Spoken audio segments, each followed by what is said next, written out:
All right, everybody. Welcome to the show. It is March 17th, 2022, and I'm not wearing green. It's St. Patrick's Day. So, I always talk about work, traveling for work. And in the last 2 days, I ended up actually driving 15 hours total round trip. Made a great big huge triangle across the state of Virginia. And I found a honey pot, which was amazing. And I'm not going to say where it's at because I'm probably going to hit it next month when I do my rounds again. And I'm going to have quite a few books from a dead universe called Ultraverse. Okay, but it's just ironic that the honey pot that I found was an indoor flea market, and I've been going on this journey for work almost every month for 6 years, off and on. And it's down a road that if I had just gone a quarter of a mile from the hotel that I stay at for work, I would have found it. It just blew my mind. So they ended up having a box, one booth. There was 3 booths of comic books. And the first booth I saw was dollar boxes. But when you bought 20 books, the price dropped to 50 cents. I also made my rounds with Ollie this month. Ollie's outlet got quite. If you follow me on Instagram, I'm Howler Mouse on Instagram. You would have seen the trades that I bought. Something like I don't know. I can't remember, $150. I don't know. I posted it on Instagram, but I think I ended up getting like about we'll say $40 worth of trades for $35. Without realizing I was going to find this honeypot of comic books of floppies the next day. I also ordered some books online. I'm going to be doing that once a month through my comic shop online. If you get on their mailing list, they will send you a code word, I think once a month, that when you plug that in, you get special sales. It's not much, but it does add up. Okay. And I'm starting to just fill in gaps on runs, and I'll be showing just a few of those books tonight. Okay. But what amazed me is that I often get nostalgic sometimes with the way I talk about things. Let's go ahead and pop in on to do 2 comments and then I'll move on here. John, always here. I think John has admitted to having being subscribed and hitting the bell. I'm still a little punch drunk from all the traveling I've done, so we'll just get through this together. But yeah, hit that bell to make sure you know when I'm going to do this, because I never know when I'm going to do a show. And then John Jones said, "Still no Teen Titans 44." Then I'm in the wrong box, right? Ironically, I do have a Teen Titans 44, and I did find it in a dollar box years and years ago, probably at a flea market. Okay, so. But there's certain feelings that I get that I've always had. You know what I mean? Like maybe it's from where I did this as a kid, and I still get that excitement about comics every now and then. You get your fix. It just makes you feel like the whole day is this. You just had a moment, and you just feel good, right? And for me, it's when I find not just comic books like that, but when I get a ton of them for cheap. They don't have to be. There's joy in having your spec books and your keys and finding those great gems out there for cheap, and and they're key comics and stuff. But there's also something about just getting a bunch of great comics for a great deal that just gives me a high. I was able to pull out the last 5 hours of my drive for work straight through, just being all like, that was freaking cool, man. Okay. So first of all, other feelings that I usually talk about is like the certain feelings that I just feel like a lot of people um, of a certain age will never know truly what it feels like, right? That takes me back, right? One such feeling is when you walk into that arcade and they've got the new game. You're like, oh, they got it. First time I saw Dragon's Lair, the first time I saw Super Mario, when I came from the generation of playing Phoenix and Space Invaders and Centipede. And then all of a sudden things started really taking off with a lot of great games. And I will never forget the day that I walked in and I saw the Guns N' Roses pinball machine. And then there's those feelings, and I've seen people make memes about it and stuff, which cracks me up.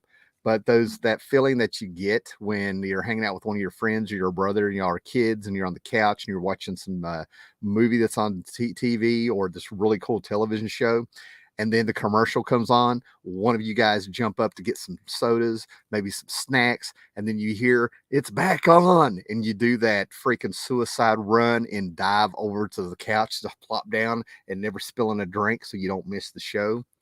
And then there's disappointing feelings of like when you jump off the bus and you run to the newsstand to make sure that you're trying to get your comics every month, and you're like, where's it at? Where's it at? Okay, I need Justice League number 5. I need Justice League number 5. And then all of a sudden you see on the stand Justice League number 6 and you missed it. All right, so that's what the My Comic Shop thing is, where I finally gave in, and I'm waiting for the sales once a month, and I'm just going to finally plug in a bunch of runs, fill in my gaps in my runs with them and stuff, because I still remember those feelings of trying to see a book every month, and you see that you missed the issue. Crosses on Infinite Earths number 4 was the worst feeling. I ended up finding it on a spinner rack when issue 11 came out, and we went through a marsh. I bought a bunch of comic books, and we ended up walking through a marsh in the middle of winter, and 2 books survived. I've done a video talking about that. So anyway, just to kind of get this stuff out of the way, I don't know if it'll be interested or not, but way back in 1990, a guy named Jeff Loeb and Tim Sale popped up with this 8-issue miniseries called Challengers of the Unknown. And it went meta, and they turned 3 or 4 of the characters into Marvel characters, if you will, right? Very cool book, very cool what they did. But I'm really not going to push it, because I think you might have had to have been there. You didn't know the great things that were going to be coming from Jeff Loeb and Tim Sale over the years, especially with their Batman work, if you will, right? But this was very cool, and this is a great Gil Kane cover. Each cover, very few were actually done by Tim Sale. They brought in Art Adams to do a cover. I think Brian Boland might have done the first one. I don't know. They had some great covers on them, right? But it was a great story, man. Little did we know who Jeff Loeb was going to be. Filling in my Elementals Volume 2 here. This is issue number 15, and I actually got to flip through it. This is from probably 88, 89, probably 1989. I discovered the Elementals in 1988 when I bought my first issue of Sandman, and it was Neil Gaiman's Sandman number 7 and Elementals Volume 2 number 3, after seeing them in advertisements for years. But what's very cool about this one is that, again, I think it gets kind of meta, because Monolith, the youngest kid, they've been a team for 7 years now, and Monolith brings up something. He's a perpetual 10-year-old kid who turns into a gigantic rock creature. He's already turned on the team and gone evil and came back and all this stuff. But he goes, as of this moment, we stop acting like some stupid comic book, right? So you kind of think that's just something to see on the stands and it's going to grab your attention. But he has the talk. 20 years before we start hearing, well, more than 20 years, and we start hearing the talk about Batman, where he won't take out the Joker. He sort of that people have tried to pin all the murders that the Joker did because Batman wouldn't take him out.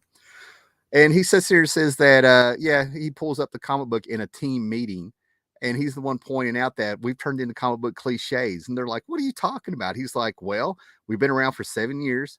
We catch a crook, a bad guy, put him in jail. He gets back out. He does the same shit. Why don't we just kill him? And I was like, oh my gosh, they're having to talk. And this was like in the late 80s, way ahead of its time with this Elementals book. Not going to spoil this one here. This is not what it seems, but there's a wedding going on. I'm trying to keep the glare from going here. But I'm going to show you the back of this. Kamiko Comics had a thing where they had wraparound covers on all their books for a while. Most of the time. Get that off me. All right. So I can't wait to dive into this book. This is Elementals number 7, volume 2. So you got guys that, if you read the book, you'd recognize them. But on the back, he snuck in a bunch of guest stars.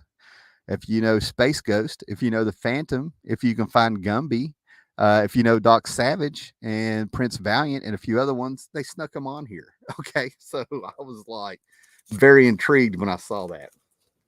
Bringing in those old pulps and old comic strips and stuff in there, man. I thought that was interesting, very interesting what they were going to do. But this one has one of the, considering it's 1989, this is number 5. And I'll go ahead and tell you if you don't know the Elementals, this cover wouldn't have been that shocking. Okay, I think I'm surprised this didn't make more waves when it came out. But yeah, she is Morningstar is taking a gun and about to do it because there's a horrible twist in here where she finds out a secret about her lover that she's in love with, that she's engaged to. And this has been going on for years. And there's actually a letter in here they printed early from previous issues about somebody who guessed what was going on with her lover, if you will. And it's not just that she found out a secret about her lover, but her lover rubs the salt into the wound, telling her why and how she planned it, and makes it very clear to her what she did to her, and then hands her the gun. And I'm just like, the alternative comics of the 80s, you go out and find them. Go out and find them. You're going to find a gem, a story like that that's going to get you every now and then, right? Of course, can't say too much about this one. I haven't got that far reading them, but that gives me, I think I need like the last maybe 10 issues of that volume now. And then one of my favorite books, and actually I'm going to turn this around. I found some signed books that I had not put in my signed book box, but it's Mark Waid with the first issue of Flash she did. Mark Waid with the first Impulse, #1. I also have it signed with his first appearance. But I also have a Garth Ennis signed Hitman #1. I got Garth Ennis to sign quite a few books a couple years ago. But anyway, I finally had the final 2 issues of the Hitman run. Hitman is a great book from the 90s that's sort of forgotten, but I think it's still worth going back and reading. It's fantastic. Takes place in Gotham. Hitman is exactly what he says, a hired gun who has, he only really go after bad guys and people that deserve it.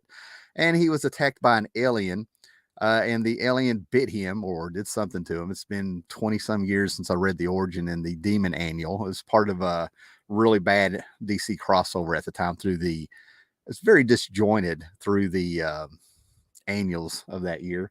But he gets X-ray vision and telepathy, and I'm gonna go ahead and tell you he rarely uses them, and it really goes places, right?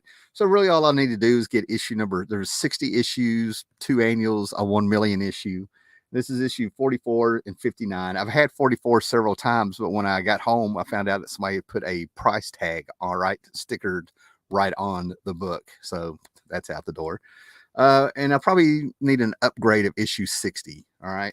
I bought issue 60. And of course, when I got it home, I got to have a better look at it. And it's a lower, I have no problem with a book that's been loved, but not for the end of a great run of books and stuff. It's definitely worth it. So we're going to stick those up here.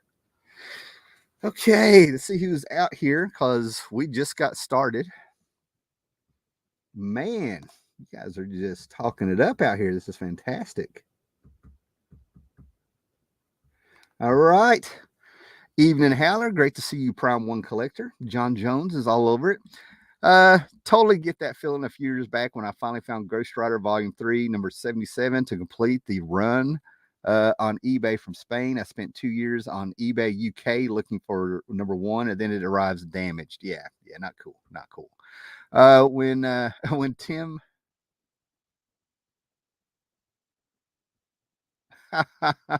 when Tim Sale first hit the scene, he got so much flack for looking like a Frank Miller clone.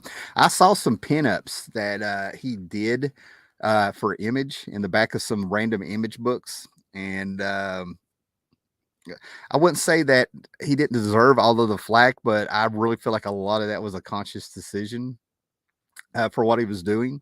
And of course, he ended up coming out, he ended up evolving as an artist.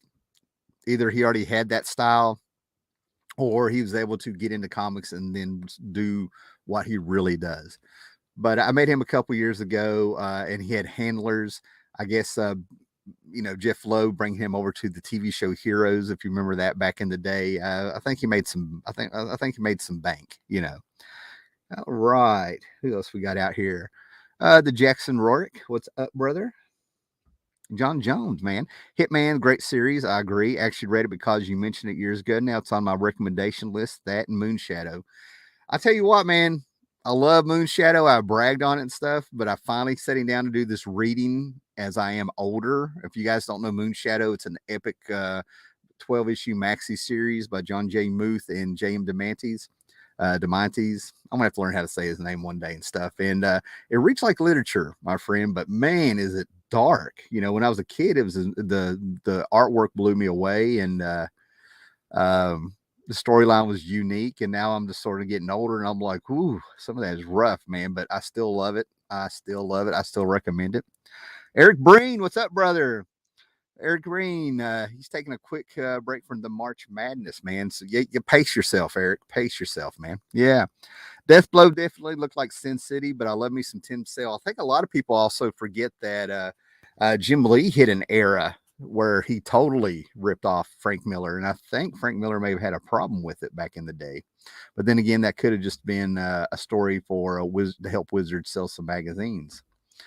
Hey Jackson. Now I never really got into Death Blow, but I'm also not going to say that I gave it a fair chance. Okay, but we're going back. All right, let's get these books back up here. This is the Ollie's haul. Now, like I said, if you have Instagram and you have me on your Instagram, make sure it's not work. If you have me on Instagram, you'll usually see me. I love throwing the Ollie's hauls on there at least once a month if they get anything. The local Ollies that I have has been very lame here lately. Very lame, right? I think I have one book that I bought from there, and I'm probably going to dig it out in a minute here. And that's been about it. I've got the Sandman annotated editions, one book from there, but it's been really lame.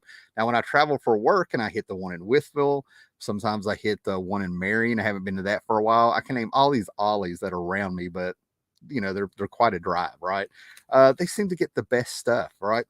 So I picked this up just simply because of the price and its fables. I ended up getting the deluxe edition, book 13.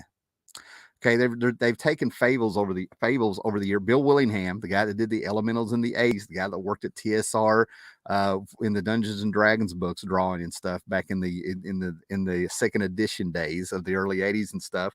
You know, ended up having a huge hit with Vertigo with fables, right? And they're doing that thing like, how many different ways can we sell fables, just like they do with all the Alan Moore stuff, all the Neil Gaiman stuff, and we get this.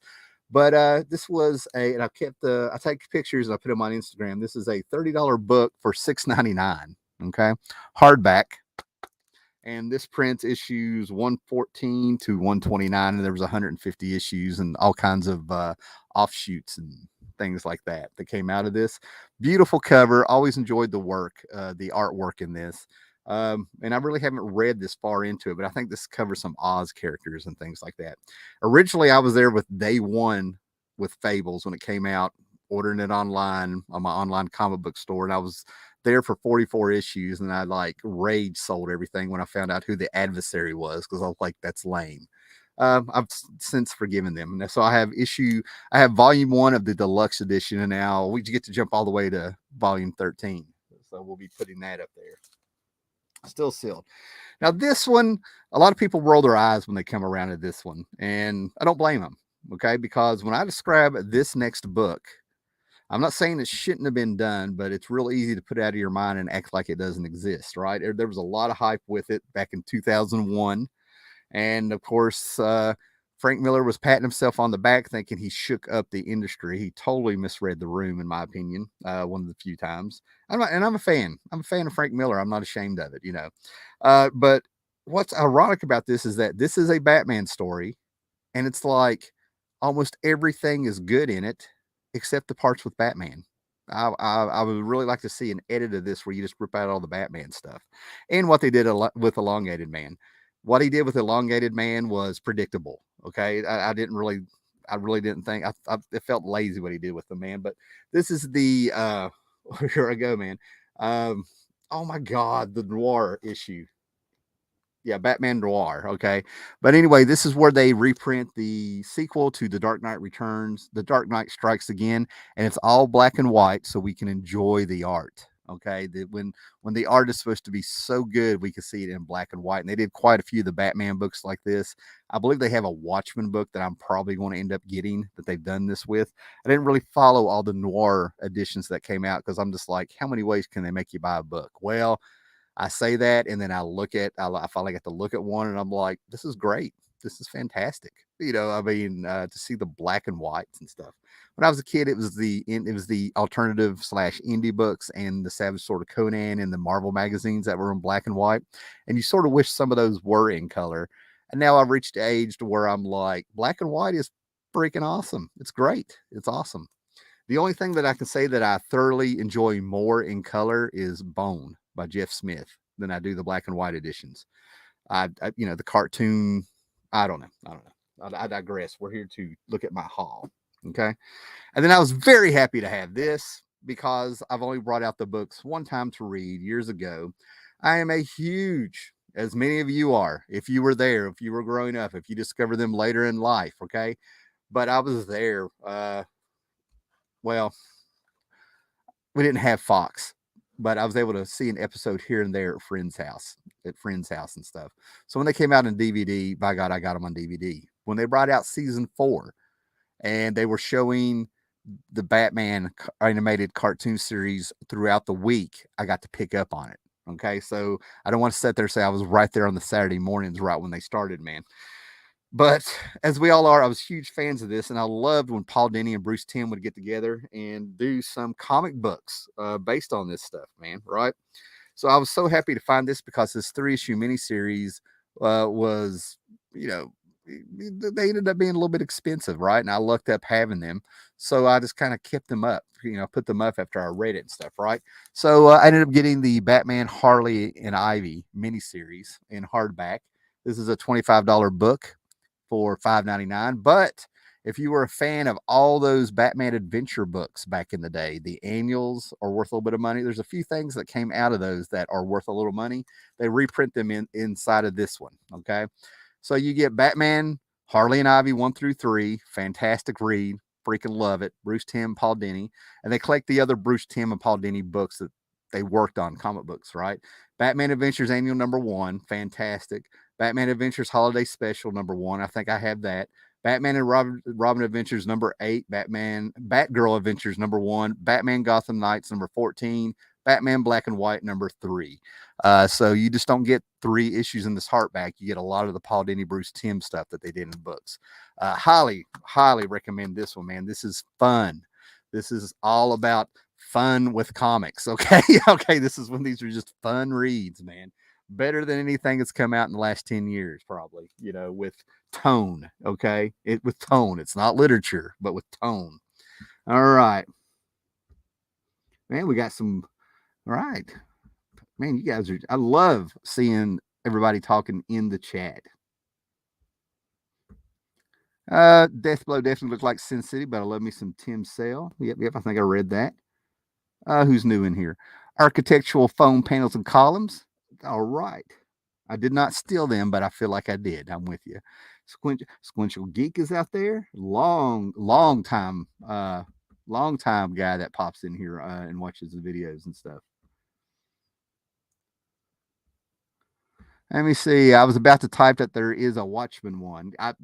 I'm ready for it. Yeah. I mean, I know it's been out for a while. Proud One Collector, black and white, sucker for a black and white, with you. I understand the criticism, but I'm a Dark Knight Strikes Again apologist, and it's Varley's experimental digital coloring that made the book sing. Yeah, I got you, man. I am not ashamed that I own it. I am just one of those people that I get why other people don't like it.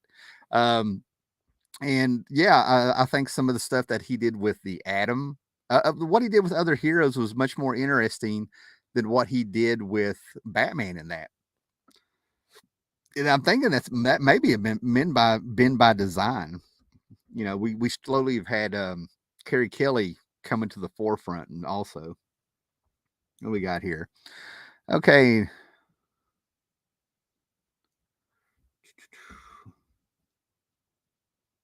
Yep. Okay, I got you, man. All right. Okay. So going through the stacks here, right? Now this one I got turned on by a friend, and it's a friend who knew I did not like the DC 52. I hung in there. If you go way back in my videos, I actually have the DC 52 preview, free preview advertisement where you could flip through it and they had all the 52 #1 books telling you what was coming. And I was taking my Kirby knife. I used to have a Jack Kirby knife. It was my knife with Jack Kirby's head on the end of it, glued. Not his actual head, just a piece of paper that I printed. Anyway, and I was stabbing each book that I knew was going to get canceled and come out, right? And it seems like I went back and watched that and I was like dead on, right? I had a pretty good record, okay? Made some good calls there, what was going to get canceled and how it wasn't even, some of the stuff wasn't even going to last a year. And I totally skipped this one. And then one of my buddies who I respect told me you need to check it out. And I got some of the floppies and single issues. And I remember reading 2 or 3 of them saying, I'll finish the series and read the whole thing, right? Well, it turns out they came out with Dial H, okay? Dial H from Hero. This is another version. And if I remember right, the guy that wrote this was an actual novelist or something. I remember the hype around this book is they just kind of gave this novelist, he wanted to do the Dial H. So they said, do your thing on him. And he had a lot of freedom, I guess, to do stuff with this book. And apparently he did a lot of really interesting things in it, right? So now I have all the issues complete here. And I'm probably going to be reading this, all right? This will probably be the second thing out of everything in the stack I read. And I'll show you the first thing I want to read here in just a little bit and stuff when I get out there, right? But anyway, who is the author? China Miéville. I'm not really sure who that is. He's not an author that I am familiar with, but I remember that was part of the hype. We're going back to 2011 or 12 here, guys. So, forgive me there, right? But I got a buddy that loves the book. Like I said, I checked it out. I'm going to read the whole thing. Okay. I'm probably hitting the good stuff first here, guys. So some more Ollie stuff. And like I said, I have a lot of greatness on this table tonight. All right. Now, I already have this in all the floppies. And I got some multiple issues of it because it had different covers. Art was incredible on this. I knew it was going to be late when it came out. And this was to sort of celebrate the, what was it? 25th anniversary, maybe, of Sandman. And I knew it was going to be late. I knew it. I warned my friends. I said it on a YouTube video back then. I just kept collecting the books as they finally came out, and it took forever because J.H. Williams was working on the art, and it's phenomenal. Now that it's all out and collected and everything, I ended up getting a soft cover a couple months ago from Ollie's of this, and then I found the hardcover. So I'm not going to, this is going to remain sealed, and I'm going to use the soft cover to read, and I'm going to leave my floppies alone stuff, right? But this is Neil Gaiman's Sandman Overture. And even if you're not into Sandman, even if you're, not into Neil Gaiman or anything like that, I highly recommend this just for the art. It's phenomenal. The art is phenomenal. Sandman, this is the prelude to the Sandman series where we find out why he was so spent and weak and was able to be captured by that nickel store. How did he put it? That nickel and dime store spell they used on him or something, trying to capture Death, his sister, and they caught him. So to answer some of the questions, but what blew me away about it is when he never announced it, but in the book, we get to meet Sandman's, or all of the Endless, mother and father, and it makes perfect sense who they are. But this is phenomenal. Love it. Glad I have it in hardback. It goes with all my other Sandman stuff and soft covers and everything like that. I have a full run of the Sandman, Neil Gaiman Sandman books, but I need number 7. I've been trying to get a higher grade number 7 because I bought that one off the stands back when it came out, and it's just beat up. It's just beat up and stuff, right? Okay, so a local Ollie's haul, and I'm trying to think, man. This is probably one of the top 3 things that is the most Grant Morrison of Grant Morrison. And it's going to kill me because I can't come up with the 3rd book, all right? I just went blank on it. I don't know what the deal is, right? But if you like Grant Morrison's Invaders, oh my God. If you like Grant Morrison's Invisibles, the comic that Warner Brothers, since they own DC, ripped off to help make the Matrix. If you like his Invisible stuff, then you would like the Filth, right? Filth was a 13-issue miniseries that came out. I have all the issues. This is probably around 2002, and it's got a lot of the feelings of the atmosphere and the conspiracy feelings and the weirdness of the Invisibles, but this is sort of like condensed. Okay, when you make soup, you get that Campbell's soup and you dump it out, and it says add a can of water. Okay, if you add the can of water, you have invisibles. Okay, if you don't add the can of water and you just dive right in without diluting it, that's when you get the filth. Okay, it's Rocky Horror Picture Show meets X-Files meets Kolchak with a big conspiracy, and it's filthy. It's got some filthy parts. I mean, our hero is actually a chronic masturbator. Okay, I'm like, there is a magician who makes porn out in L.A. in nasty, dirty L.A. That trash, the way it's presented here, and he actually uses his own sperm in a spell, and mystic sperm come out, and they're like flying and penetrating and killing women and men also throughout LA, and they dress up like in these Rocky Horror costumes for their agency. They go out and they fight these things, right? And at the meantime, you could be a sleeper agent and not even know it. There's a whole thing going on with our main character, our protagonist, that's really hard to explain. So if you know Grant Morrison, you should know the Filth. So it goes Invisibles, the Filth, and I swear there's a third book that is like pure Grant Morrison. And I had it when I was driving, and now I can't think of it. So might pop up in my head. But yeah, this was a great to buy at Ollie's. I think this was like $6, for a, how much was it originally? Do we have the price? Do we have the price, Tim? What is the price? I'd say this is probably a $30 book. I was about to call it $30 book. Okay. So when I was doing my comic book order earlier in the month through my online comic book store, Gmart, to get my 35% off, there's two things my wife loves, right? Cookbooks and dinosaurs, right? That's why I love her. A big part of why I love her, right? So imagine my surprise when I'm going through the previews and I'm sitting there looking at the magazines and the books that are coming out. Okay, what's going to be in back issue magazine? What we got going here? Imagine my surprise when I found a Jurassic World cookbook. Now, the Jurassic World cookbook that we pre-ordered isn't just like them trying to give you goofy recipes like if we had dinosaurs and stuff. It's a little bit meta again. It's like if you went to Jurassic World and then went through their gift shop, this would be the cookbook you're able to buy out of their gift shop. So of course I got it for her, and she was insistent on paying me back, and I was like, don't worry about it, baby. Don't worry about it, baby. But no, we don't have that kind of wife, right? So she was playing around on Amazon, and she ended up getting me two things. And this is going to be the first thing out of all these books that I'm going to read that I'm going to show you, because I have freaking heard about this character since probably, I'm going to say conservatively, 88, 89. But it wasn't here in America. It was part of 2000 AD. So I didn't know what the hell anybody was talking about over here in the States, across the pond, if you will, right? But Alan Moore was, of course, hitting big for years by this point, and that's why you were starting to hear these obscure characters he was writing, like Miracle Man. What the hell's a Miracle Man? And then you heard about the Ballad of Halo Jones. And this book is apparently still beloved. These were, I think, started out as strips in 2000 AD. I don't know if she ended up getting her own book. I don't even know if Alan Moore ended up finishing. I think that might be the infamous part of it. I think Alan Moore may not have finished what he was trying to do. I think they had a grand scheme of having several books and chapters of Halo Jones's life. And of course, Alan Moore and the company were having problems. So I think we got enough material for 3 volumes. And I have the first 2. Now, if you have read Halo Jones, and the artist on this, Ian Gibson, I think Ian Gibson, he popped up on some DC books or something back in the 80s. And I was like, how in the hell did this guy get work? I was not a fan of the artwork. Well, this makes sense, man. He's 2000 AD guy over from across the pond. He was brought over from England. He's worked with Alan Moore. So of course he would have work. And I'm older now. I respect art styles, So I have the Ballad of Halo Jones, Volume 1 and Volume 2.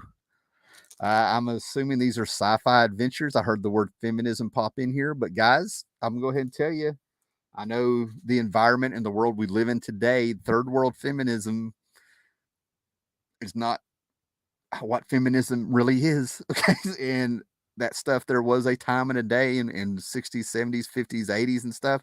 Yes, we needed it. So hopefully this isn't something that I'm going to read and be like, oh my God, it's a man bashing thing. Okay. Feminism used to be not about man bashing. Okay. Yeah. I'm a social worker. I've actually taken classes of the origins of social work, and it was about women and children. And it got tagged in with the real feminism when they were fighting for the right to vote and stuff, right? So I actually had to take classes to get the accurate information of what it was. So, okay, man, we're down to the floppies here. And so let's see what we're going on. Like I said, strap in. It's going to be a long night. Man, I love seeing you guys talk in this chat. I actually go back a day or two later and read what I missed. So if you're watching this on the rerun, definitely turn on the chat and just take your time and have fun with it. Gore Vidal is here. Oh, wait a minute. Wait a minute before we get to Gore. Apologies, Gore. I just saw something. Oh, I didn't go up far enough. Architectural phone count. Love the Batman animated series comics. Yes. Mike Palebeck, was that the artist that passed away? You had to go to Ollie's. Winch Week loves and Frank Miller. I saw Ronan. Here we go. Prime One Collector. You deserve this. Frank Miller is great. The work on Ronan is inspiring. Ronan is one of the few books, like, I wished I could go back and read Frank Miller's Ronan for the first time again, because it was so unpredictable in that ending. Talk about a twist. But it's also gotten better as I've read it over the years. Oh, geez. I mean, I have so much appreciation for the artwork and the book and the rawness in it. Gore Vidal. Always love when Gore comes on. Gore, I will throw it out there. I'm not going to put you on the spot, but we need to do something together, I think. Just going to put that out there, man. I'm Howler Mouse on Instagram. You can message me. Here we go. He knows about the Dial H book that I just showed. He knows about the author here. It's from the Michael Moorcock School of Speculative Fiction. Oh, you're talking to me. I mean, you just plucked some heartstrings saying Michael Moorcock. Oh my gosh. Michael Moorcock to me is the progressive and heavy metal of science fiction. Oh, enjoyed the Hellraiser series on the shelf. Hellraiser and Nightbreed. Really dig those. Thank you. Yeah, I'm kind of backing up and checking out some of that, rediscovering some of that. What we got here? 52. I can barely recall New 52 now. I just need a few of the number one issues in the first few arcs of Snyder and Capullo's Batman. At the Ollies that I keep talking about, all of Snyder's stuff that he did on Batman is on sale in hardcover, softcover, everything. Batman Eternal, Joker, everything is there. I've seen slip cases of 0 Year and all that stuff. Greg Capullo's art was fantastic. Snyder is one of those writers that I don't criticize or anything, because a lot of the stuff that does people thinks are cool. And nobody tries to do these outlandish things like trying to say that he's the new Alan Moore and stuff. So yeah, Snyder's not my cup of tea, but I don't think he sucks, if that makes sense. I will say, if I have to critique, the stupidest thing I ever saw, and everybody else really loved it, is that freaking Joker dragon. That's all I want to say. I was really shocked. I thought I was going to get on here and be like, everybody was going to be with me. And then the first thing I hear is everybody talking about the Joker dragon. And I'm like, oh no, it's Franken Punisher all over again, so I have no idea if this is the Hellraiser run with Christy Cotton becoming Pinhead. I haven't got that far in it. I'm getting a bunch of them. I've even gone back and recollected the trades and stuff of the Epic line of Hellraiser books and stuff, and I'm getting those. I mean, I'm really going back and getting those. And I think it's IDW. I've read maybe 1 or 2 issues of the IDW Hellraiser to see if I wanted to jump back and get it. I'm also trying to get the Do Androids Dream of Electric Sheep from Boom Studios books. Okay.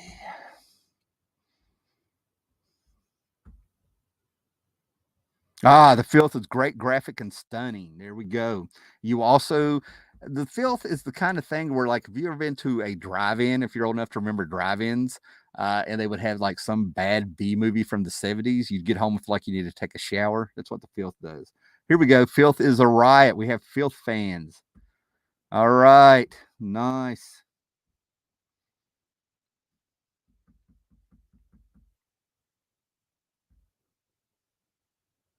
Flex Metallo is, yes. Okay.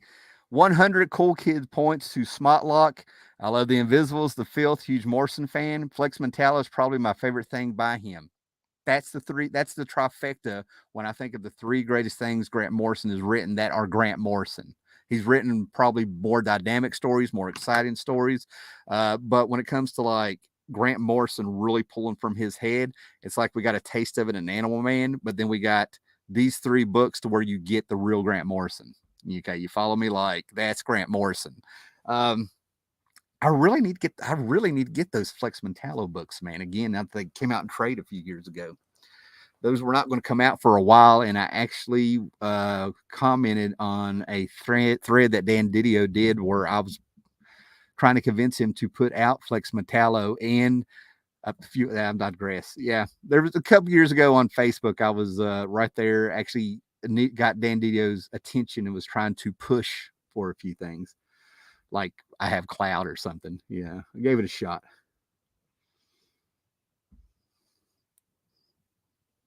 What we got here?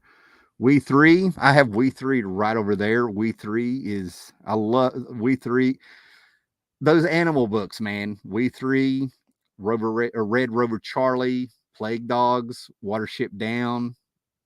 I was on a show, or maybe we had it on one of a Cavern of Chaos where we were trying to come up with that was a genre if it had a name. What we got here? Warren Ellis did The Frequency, came out around the same time. I have some of those. I've never sat down and read them. I think I have the whole series, or I might be missing one book or something. Desolation Jones. I want to be getting to the books, guys. It's what I thought. Moore didn't finish Halo Jones. Not surprised. Here we go. Halo Jones was good. I read it in the Eagle reprints. You know what? I'm going to laugh if I go through my box of British comics and find out, the Quality and Eagle comics that came out back in the day. If I'm going to laugh if I end up finding out I had a few of those and just overlooked them. Okay, I'm going to get on, man. You guys are talking great on here. Okay, so some more of the floppies, man. And this is going to be a range of things. For me, there's this books I love, and I know other people may not be getting into them. That's all right. But like I said, nothing makes me happier than ended up getting like 40 books for $20. You know what I mean? And there's more than 40 books here, right? But first thing I want to show here is like I have 5 of these. There are certain books I will run across and I will see, and they need a home, and I don't understand. Whoop. Let me get a gore on there. I don't understand how they can just sit in a box. I'm like, do people not know the glory of this? You know what I mean? I'm like, in my mind, like they deserve a home. And this is one of the books I pick up if it's in pretty good shape. I have 5 of them now. I picked up one more. And the one I picked up is like prime mint, right? If I was really impressed with CGC and books and stuff like that and sealing them up and getting a 9.8 or a 9.2, 9.1 or what the hell ever. This one, I could probably send this one in that came in, right? But I love my martial law, right? And I especially love Martial Law Takes Manhattan, right? But I have like 5 of these. I have a reader copy probably on my martial law shelf down here and stuff, right? So I have 5 of these, right? I can't remember what year this came out, 89, 90, who knows, something like that. But it came out through Epic Magazine. And I'm going to go ahead and tell you that it's rough, right? I mean, it really takes the piss out of Marvel characters. Martial Law is, he came out of they had like a Vietnam, and the war messed a lot of people up. And then you have heroes who come out, but all the heroes are actually like, not of the best morals, if you will, right? So martial law actually works sort of like as a cop for the government, or I'm butchering this up considering how much I love martial law. But anyway, he hates heroes and he takes them down, and these are like loose archetypes, if you will. You know who Batman is, Superman is. He comments on the golden age. It kind of like looks at comic books and heroes from the actual era that they're from, and he takes the piss out of them, throws in a little reality and stuff, right? But this one is that he goes to Manhattan, and all the Marvel characters are delusional, and they live in an asylum. And there's of course a great plot that's in there, and martial law can be a bit of a jolt for people when you read it, with the artwork of Kevin O'Neill Pat Mills and some of his stuff in it. You really might have to read it 2-3 times to get it, but I respected this book, right? If it had been published by any other company other than Marvel, and I'm pretty sure it was through their Epic line, their miniseries was. But anyway, but this one shot here, I always thought it was mean spirited. I mean, I was just sort of like somebody jealous of Marvel. But Marvel published a book where they just had some of their characters shit on, and I respect it. They put it out, didn't make a big deal about it. They put it out. I love people who are that shows me there was like a little bit of humbleness going on there, or somebody didn't read it. I don't know, and they just put it out. But it's a fantastic read. I absolutely love it. It's oh man, it's one of those things where you laugh and you feel bad for laughing as you're reading it, like guilty pleasure, big time. Oh man. And I keep buying it. In the 90s, I said this last night on Graphic Man's channel, where I was on his show last night, and I was only on for like the first hour, maybe hour and 10 minutes. And I was sort of like, I think that's the book. There's certain books, like there was a movie in the 90s, Conspiracy Theory, with Mel Gibson. And it turns out he was a taxi cab driver, but the government had made him an assassin, and he didn't know it. That's why he came off crazy. And to keep track of him, he had to perpetually go out and buy Catcher in the Rye. And when he scanned it, they were able to track him down and keep tabs on him, because he was obsessed. It was an impulse that he couldn't fight. That's how I kind of am with 3 or 4 books. So yeah. Okay, so way back in the day, this is going to tell you what kind of kid I was, right? I would watch my Johnny Quest. I loved my Star Wars. I watched my Saturday morning cartoons and Flash Gordon. I would read the comic books. I would read my Charlie Brown. Then I'd go outside and we would have little adventures. We'd get our sticks. We'd get a spot in the woods and have it be like a clubhouse. We'd have our stick fights. We'd pull up weeds out of the ground by the roots and use them as grenades. We had fun. You know what I'm saying? We'd go play in the creek and all this stuff, right? Ride our bikes everywhere. All right. But I had this side of me where, like, I was reading the comic books that were the stepdads and the uncles and stuff. And this book here, I wasted $5. I thought it was $3, and it's beat up. It's Mystery in Space 107. And I love those Silver Age characters, no matter how quirky they are most of the time. Yes, some of them can go overboard and just sicken me, but this isn't one of them, man. This is Ultra the Multi-Alien. And I read this as a kid, but it didn't have a cover on it. So I was so glad to see this cover, because I'm like, well, of course, that's the story I read when I was a kid, back like in 1978, probably, I'm guessing. But the Multi-Alien, all the aliens split up and the 3 of them go berserk and they're after him, right? My mind, I'm like, I can never look at him the same again, because I actually would be empathetic to the 3 other aliens. They're trapped in that body. And apparently the one they're going after, the green alien, apparently is the one that runs the show. And in my mind, I felt like they were trapped in his head. Dude, I'm like 5 and 6 years old thinking this, okay? Of course, I ended up reading heavy metal and stuff. Like, I was already there in my head. Watched all those little horror movies and things, The Omen and stuff when I was a kid, which was hilarious. And things like that. So yeah, I would read some of these books and take some of this stuff very serious. The first X-Men book that I know I read was the Stepdads. It was X-Men #3, the first appearance of the Blob. And I was on the Blob side when I read that. I was very sympathetic to some of these broken people, so that's just how it was. All right. We got some reaction on martial law.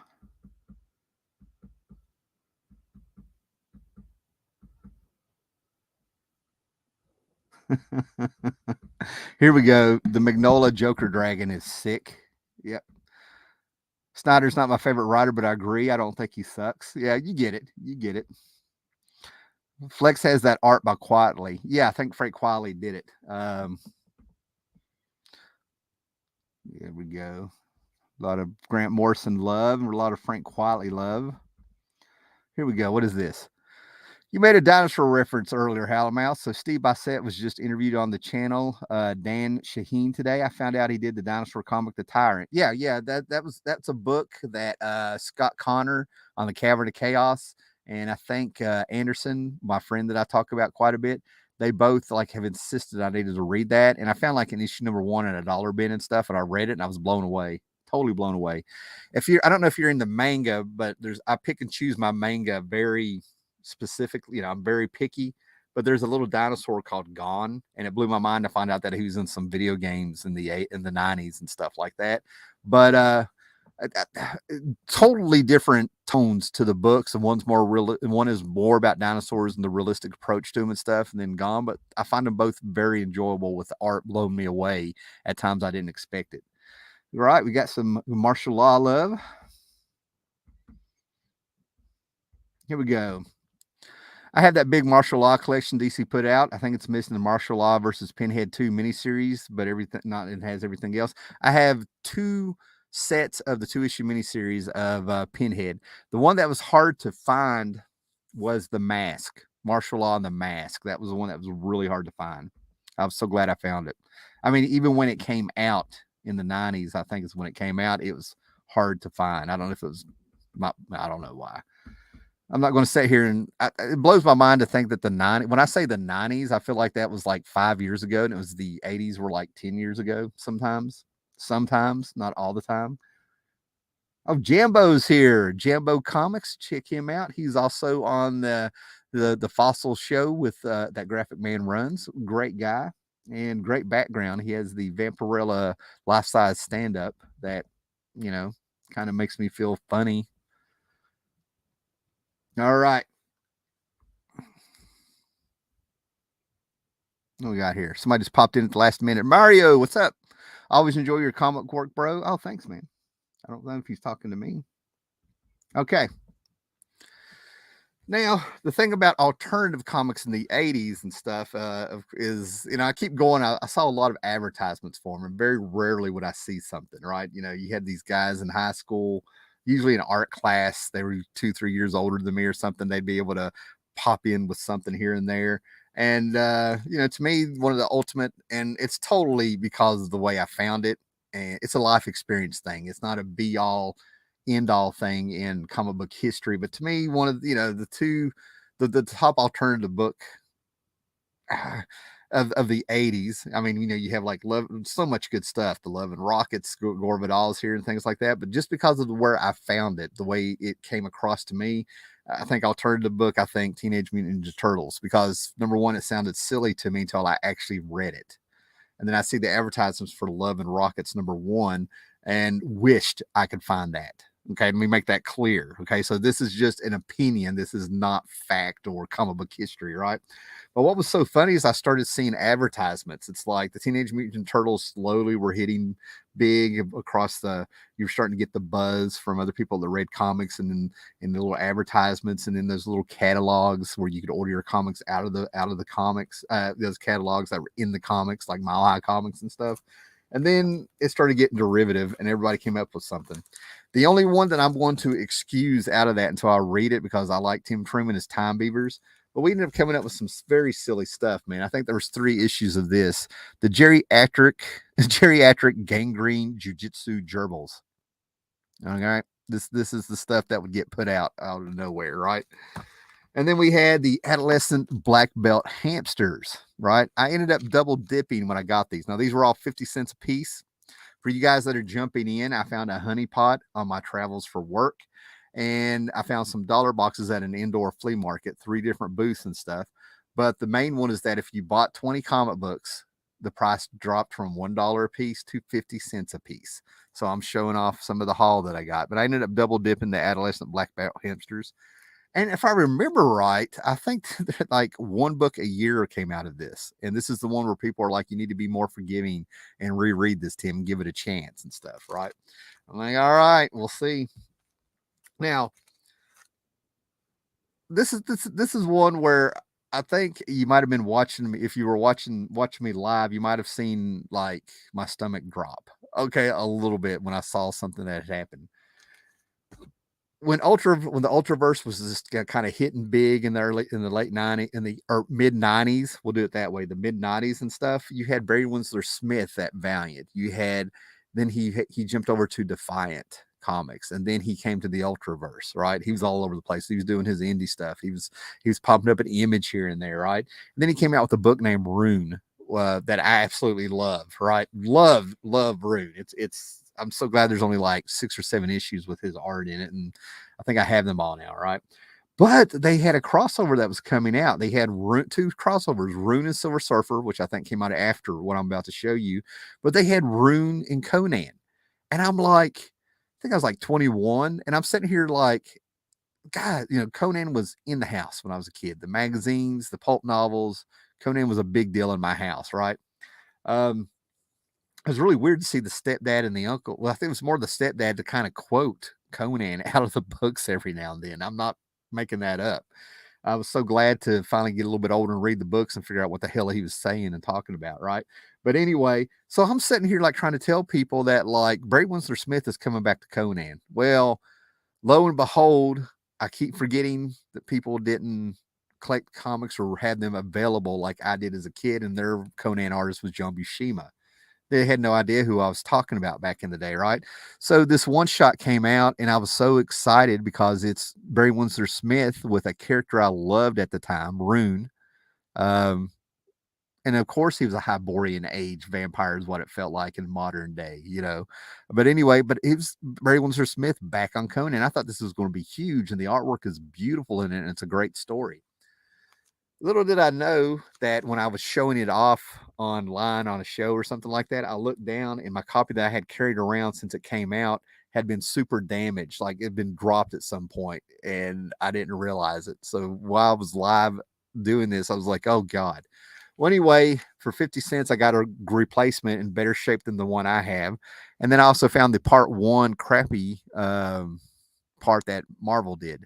Somebody really needs to explain to me why when it came to a lot of these crossovers with DC and stuff like that, that we didn't get their A game, it felt like. I mean, seriously, were they, I don't know, man, were they just, I don't know. I don't get it. Were they taking a hit without saying it so that the smaller company would come out ahead? I don't know.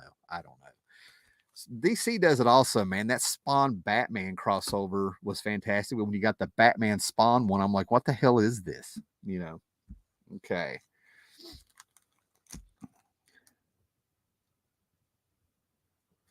All right. And now I have no shame, man. I'm doing this thing to where as I get older, I'm becoming younger and having more fun with things. Things that I would not, back in the day, I had a $5 allowance if I got that, a lot of the times. I'm not going to sit here and act like I appreciated my $5 and the $5 went a long way back then, right? But you had to prioritize comic books, He-Man, G.I. Joe, important stuff, guys, important stuff. All right. So then that's why I got a lot of teen books when I was collecting comics, because you got more heroes, more bang for your buck. Crisis on Infinite Earths was the greatest thing to happen to me for 75 cents to $1, But anyway, so there's a lot of stuff I just kind of passed up and, I was like, that's stupid. That's stupid. And I can look back on it and I was convincing myself, right? So I have no shame about some of the things I get now that I'm like, couldn't get back then or thought it was real silly and stupid. I got a lot of these toy books, if you will, and stuff, right? But Sectaurs, there's only 8 issues to this. I know where the next 5 are.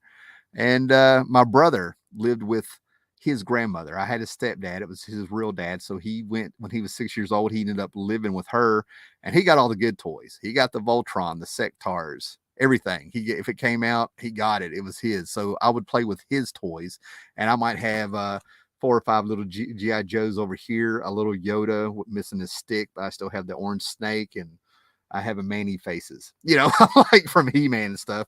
Meanwhile, my brother is walking around with a legion of Sectaurs and Voltron coming down with the metal Voltron, the good one, right? So anyway, I'm having a lot of fun with this, but it amazes me because I have the Masters of the Universe DC I have no shame about that. I don't think anybody here is going to judge me anyway, but I have like the Masters of the Universe from DC, some Star Comics, Sectaurs, and it's amazing that some of the names that are on these books. Mark Texeira, right? Here he is in like 1985, all over Sectaurs. skip ahead 5 years, man, and he's nailing it on Ghost Rider #1 with Danny Kitch. You know what I mean? It's really cool to see some of these guys where they started out and they were paying their dues and working their way up. Fantastic stuff, man. And it's actually a good read. It is packed full. There's actually 9 panels on a lot of these pages, and they're not laid out like Watchmen, man. You know, this was coming out right before Watchmen did, right? I can't believe I've just sat here and used Sectaurs and Watchmen in the same sentence. So we're going to move on. I'm just digging a hole here and I'm dropping the shovel. Okay. And then I need one more issue of this, right? I actually had this book. I don't know what happened to it. And I don't know why somebody would go through and pick and choose unless they were having mercy on me. And they just wanted the book they needed, right? But I think this is from 91, 92. And I just now need one issue. I need one issue to have the complete run, if you will, of this, right? And it was a great time. It was a great time because I had access to Dark Horse Comics Presents. I had access to comic book shops more than I ever did before. Didn't have to rely on hopefully going on a trip to a mall that was an hour away that had a Walden Books and stuff, right? So it was like a great time. Valiant was hitting. I just met Charles Vess at Mountain Empire Comics. There was a little good era there and stuff, right? And we had Sin City starting up in Dark Horse Presents. This is number 60, and I ended up double dipping these. I grabbed every copy, I grabbed both copies, and I'm glad I did because the second one, when I got it home, it's a black cover, of course. Those are hard to find in great shape, but I found the second one that can be a reader copy now, and I just need one issue to have this entire run of Dark Horse Presents the Sin City story in it. And yes, I do have the DC 5th anniversary special that has the first appearance of Sin City and Martha Washington and stuff, right? But here's what's great about this. This is why I've always loved this cover.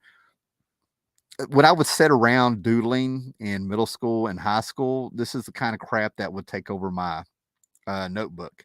If you guys remember the spiral bound notebooks, and they're probably still out there, I'm acting like they don't make spiral bound notebooks anymore, right? But I would take the eraser, and like it was a green cover, I would take the eraser and I would draw stuff like this with the eraser, leaving the color to bleed through and stuff.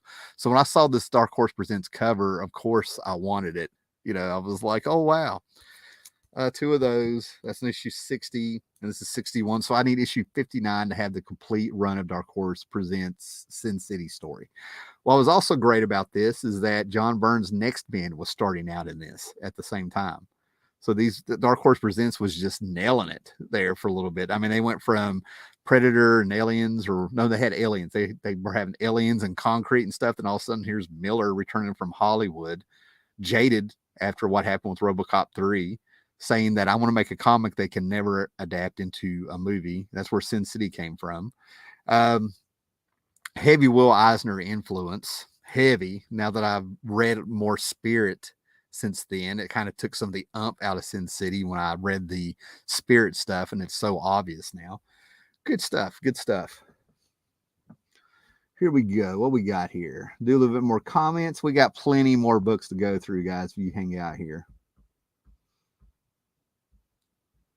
Just finished Prime and Sludge, talking Ultra Force. I'm probably going to do the Sludge because it's Steve Gerber, but I want to back up and get some of the books I originally got, right? The Strangers, Nightman, maybe even Firearm, now that James Robinson, who did Starman, wrote those. But hopefully when I go back there next month, those will all be 50 cents a piece, and I'll at least get the first year of most of the books. Probably won't be touching Prototype. I'm always looking for the Wheel. What was that crossover, man? The God Wheel. Yeah, I found some of these inside of the books I read, these ash cans and stuff. Lord Pumpkin or whatever his name was. Okay.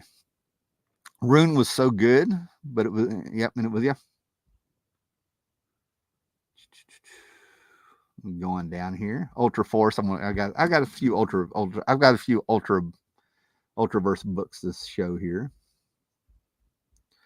Some of Marvel's toy books were good. Load Micronauts and ROM. I have several people. My brother loved ROM. He has a full run of it, all of it. And I keep having people trying to get me to back up and read ROM. They're like, it's 75 issues, 80 issues, whatever it was. It's one story. It's fantastic. It's great. They absolutely love it. So there is the love that ROM has managed to keep for 43 years is amazing to me. amazing to me, considering this series ended 35 years ago, maybe. Those Sin City Dark Horse books, 51 to 62, hard to find, very fine near mint, used to be very common until a few years ago. Sequential Geek Brother, you've heard me say how long I've been collecting comics and stuff, and I actually picked a few of them up when they came out. They were sort of hot then when they came out. A lot of the left. Ironically, the left. Everybody got excited that it was John Byrne and Frank Miller in these books and stuff, and then it was like they became a little bit more accessible, from what I remember, around here in the comic stores as it went on. It's like some people lost interest, especially in Next Men, and I was like, this is all right stuff. It's different. They're not, I hung in there. I thought it was cool. I knew it wasn't like I knew we weren't. Going to get a Dark Phoenix saga out of him and an Elektra story. That's what everybody's wanting. Okay. So moving on to the books.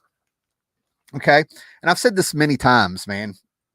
Friends that I met through YouTube over the years, big Grendel fans. Scotty X, if you go way back, Scotty X was a guy that he and one or two other guys, we would actually, there used to be a thing on YouTube where you couldn't show the movie on YouTube, but we would tell people the timer to set on the DVD player or whatever, and you could watch with us as we talked about it. People find those videos now and they get freaking mad because it's like 7 or 8 years later and they don't realize that was a thing on YouTube for a while. But Grendel was always a book that people were trying to get me turned on to. Like I've met 3 or 4 huge Grendel fans. Paolo Costa, who just last night was talking about it and stuff, right? If you watch Cavern of Chaos and stuff, right? So I've sampled Grendel over the years. I love the Batman Grendel crossover that Matt Wagner did. Both sets. There was 2 sets that came out back in the 90s. I thought those were fantastic. I mean, but I still wasn't getting what people saw in Grendel. And I read some weird stuff, the War Child and stuff. And then a couple, I don't know, maybe it was last year before last, some Grendel stories were still coming out, and they ruined one because they had a Grendel in a post-apocalyptic world. And they've been building up to this big fight he's going to have as a gladiator or something. I don't know. He was like actually in a coliseum with people cheering and stuff. And he decided to make it political and have like this Trump little weird midget thing come out. And that was the big thing he had to fight. And I'm like, that had to have pissed people off who stuck through that series. But people are like, you need to read the Hunter Rose stuff and stuff, right? So what I've done is I pre-ordered last month. They're coming out with Grendel stuff. I've heard rumblings of a Netflix show or something. I don't watch Netflix. I have other things I watch. But, some people are excited. So I pre-ordered a trade that is coming out, Volume 1 of Matt Wagner's Grendel, and it says it's going to be published in chronological order. I don't know if that's chronological order of when the comics came out in the real world, or if it's going to go into the series and publish the Grendel stories in their chronological order, because I understand it goes back and forth and things, right?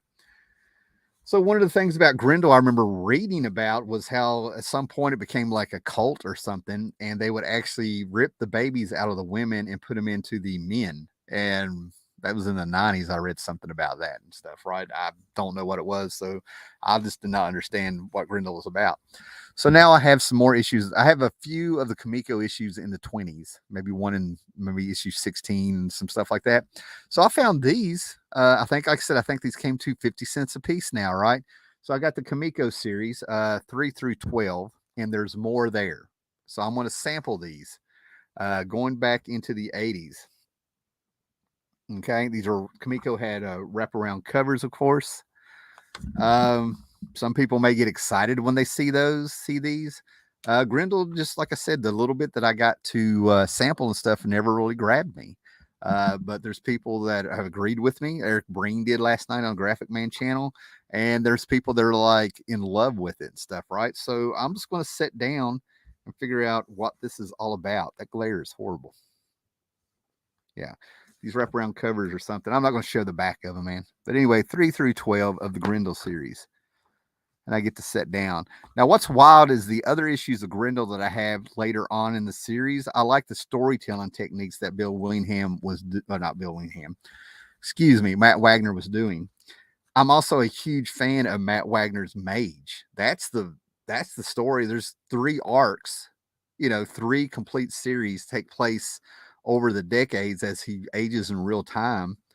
I don't understand, in the main character, I think, is supposed to look like Matt Wagner. He drew himself as the hero, much like other people have done before, Grant Morrison. So I'm like, I would love to see a Mage story, a Mage TV show, but apparently Grendel's going to be the one. So if you know anything about Grendel, if you recommend it, if you have a story arc I need to read or something like that, throw it out there in the comment, man. I mean, I'm willing. I'm wanting to like it. That's what's going on. I'm wanting to like it. Maybe I'm trying too hard. I don't know. All right, let's make sure we don't have an avalanche here, right? We still got like 2.5 stacks to go here, man. This is a night. What we got here? Quite a few comments. Oh, Mind the Comics is here. How you doing? Okay, Gorvidal, Matt Wagner. I'm saying Matt Grendel's Grendel in the page of Mage took me by complete surprise. Here you had a romantic villain who was the protagonist of this wonderful, strange story. Okay, so maybe it's where I'm not starting at the beginning, I guess. In the comic, Teen Grendel has a passionate relationship with his fencing teacher who is in his 30s. I doubt the show will talk about that. Well, there you go. Alternative comics of the 80s. I'm going to assume that storyline. I mean, it's a character that started in the 80s. I don't know what decade it came out and stuff, but the alternative comics of the 80s made you feel like you were reading something you weren't supposed to. You know what I mean? Like there was some very taboo stuff, and they approached sex and violence and things much different than what you were attuned to, acclimated to with with mainstream comics, so I can totally see that. Looks 80s. Yeah. There's a book called Manhunter that came out around 87, and it was John Ostrander, Kim Yale, Sam Keith with ink in it, and I don't quite remember who the artist was, but I have the first 6 issues, and I thought he had a cool look. And then all of a sudden I get a Kamiko issue, and I open it up, and I kind of compared Grendel with his staff and the main villain with his kabuki haircut and stuff to what was going on in that Manhunter book. And I'm like, this has definitely influenced it. I can't, I was told I was a little crazy, connecting dots somewhere there, but it was obvious to me. So there was definitely a influence, not a ripoff,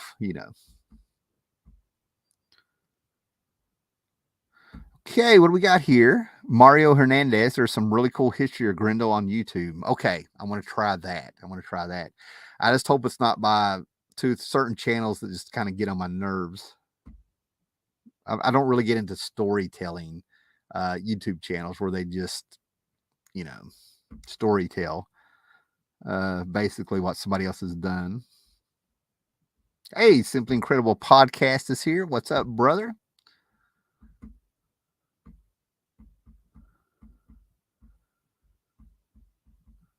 Comic Crack is here. What's up?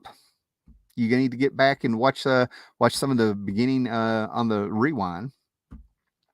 Yes, Tim, you must read the Hunter Rose story from Mage first. Gotcha. All right. Okay, so now we're going to be having an influx. One of the things I think makes a great, and it's a piece of advice I do give collectors of all ages and stuff, right?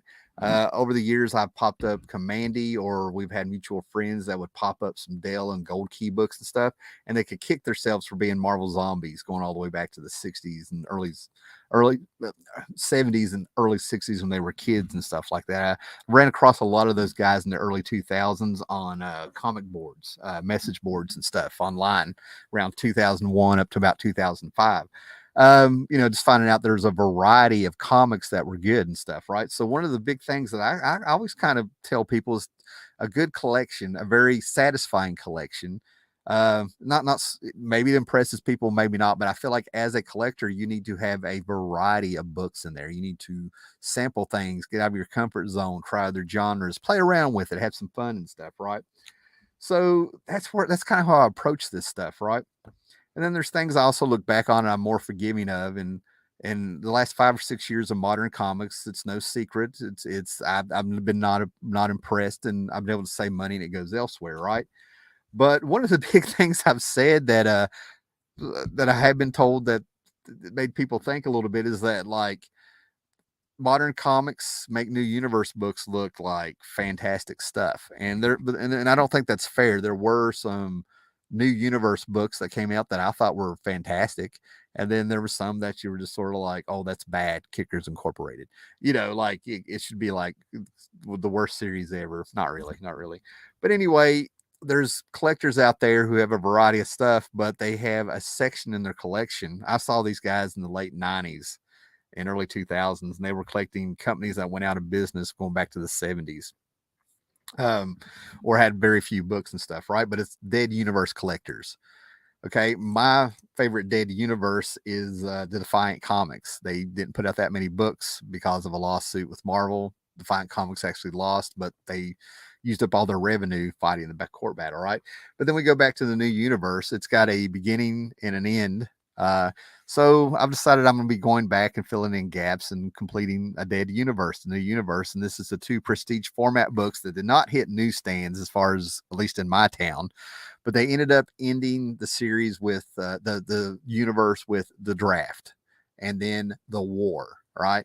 So the war was a 4-issue miniseries where you had characters that had appeared from the beginning of the new universe, and there's a war going on because of the paranormals, the white event to the black event, blowing up Pittsburgh because Jim Shooter had been booted from Marvel, and a lot of people came back and they were shitting all over his books and stuff and his characters, because they didn't like Jim Shooter. I mean, his hometown was Pittsburgh, and they blew it up. You can't be more obvious than that. Called it the Pit. So it's going to end up, if I find some nice copies that don't smell mildew, these are like brand new. That's the thing about these comics I found at this honey pot. A lot of them are not bagged, and I don't know how he did it, but these actually do smell like they came right off the printer. And this is like a book probably from like 1989. Most of these books are like that, especially this next one I want to show you here, right? No bag, white cover, white parts of the cover. I'm only missing a few Rick Veitch issues of Swamp Thing, and I'll be done. Unless I run across the Bernie Wrightson years. I have what I want, the Alan Moore issues, some of the Rick Veitch stuff and everything. But this is a book I passed up quite a few times because it was yellowed and didn't age well and everything. So I was so surprised to get it for 50 cents, and it looks like it came right off the rack, number 75.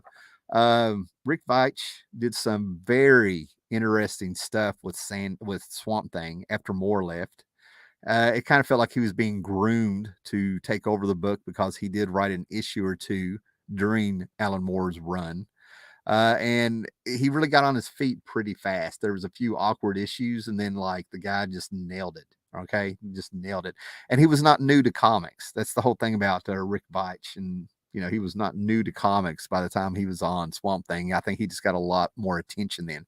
He was also doing things for Epic, The One, and a few things. He comes off more as an indie guy to me than a mainstream guy. I follow him on Facebook, right? But he did some very interesting things after Moore.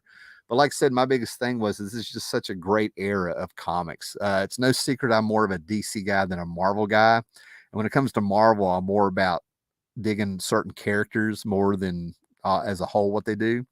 There's just times I read Marvel books and they just bummed me out a little bit for some reason, but love my Avengers, love my Fantastic Four, a lot of great stuff there. And I think the Bronze Age Marvel stuff is some of my favorite stuff, but I think the Copper Age DC stuff is just fantastic also. Marvel with DC, I think a rule in this at least for the 70s and a little bit of the 80s is that stay away from the heroes. The other stuff they do is more interesting. At least definitely for the 70s and the Bronze Age and stuff, right? But if you're into Alan Moore's run, I highly recommend the Rick Veitch stuff. And it was just a shame of why he got booted off the book. And there's a story that will never be completed for some people. I'm not going to say DC made a right decision or a wrong decision, but I can kind of see where they were coming from for the time we were in. But they did end up publishing Preacher years later, so poor Rick Veitch, that's the one that got me. Okay. I was going to keep going on. These next two books, again, no shame. There's no shame. I loved this cartoon when it came out. I still love this cartoon, but it's got to be the John Kricfalusi episodes that I love. There's a lot of things. I saw the comeback where they supposedly redid this brought back the cartoon on Spike TV years ago, and they were supposedly using plots that they had come up with in 1990, 89 and 90 that they weren't allowed to do. Who knows if that was true and stuff, right? But I loved what they did in the first season and a half of Ren and Stimpy. Okay, I was there. I was so happy. Rugrats, Ren and Stimpy, man, changed the game all over again. I also have the John Kricfalusi, Ralph Bakshi, Mighty Mouse that I would watch in unison with Pee Wee's Playhouse back in the day. And then it was like, get on to business, get ready to go skate and rink, get ready to go chase girls, get ready to just go out and have a good time and stuff, right? Best of both worlds back then and stuff, right? I am going to say that I was disappointed with when I opened this up and found out who one of the writers were, but we're going to let it go. We're not going to do a rant, okay? But I can let it go, man. But I got the Powder Toast Man one shot from Marvel. All right. And then we got the Ren and Stimpy show special, The Force Works. And that is an homage to Fantastic Four. And I got to tell you, I love it. I love it so much. And we got I would have made this an Anthrax album back in the day. Alex Ross did an Anthrax album that looked a lot like this when he did the cover for Anthrax, if you know who Anthrax is. And no, that's not the Rocketeer, man. But of course, Powder Toast Man would have something to do with a toaster-headed Rocketeer, you know. So I'm expecting those to be a little bit of fun, just a little bit of light reading.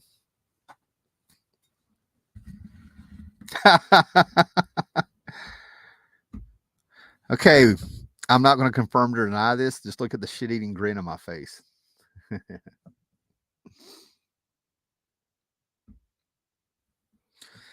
Alrighty, now this issue here, I absolutely love this book. This is an upgrade, okay? It is. This was 50 cents also, and it's in fantastic shape, right?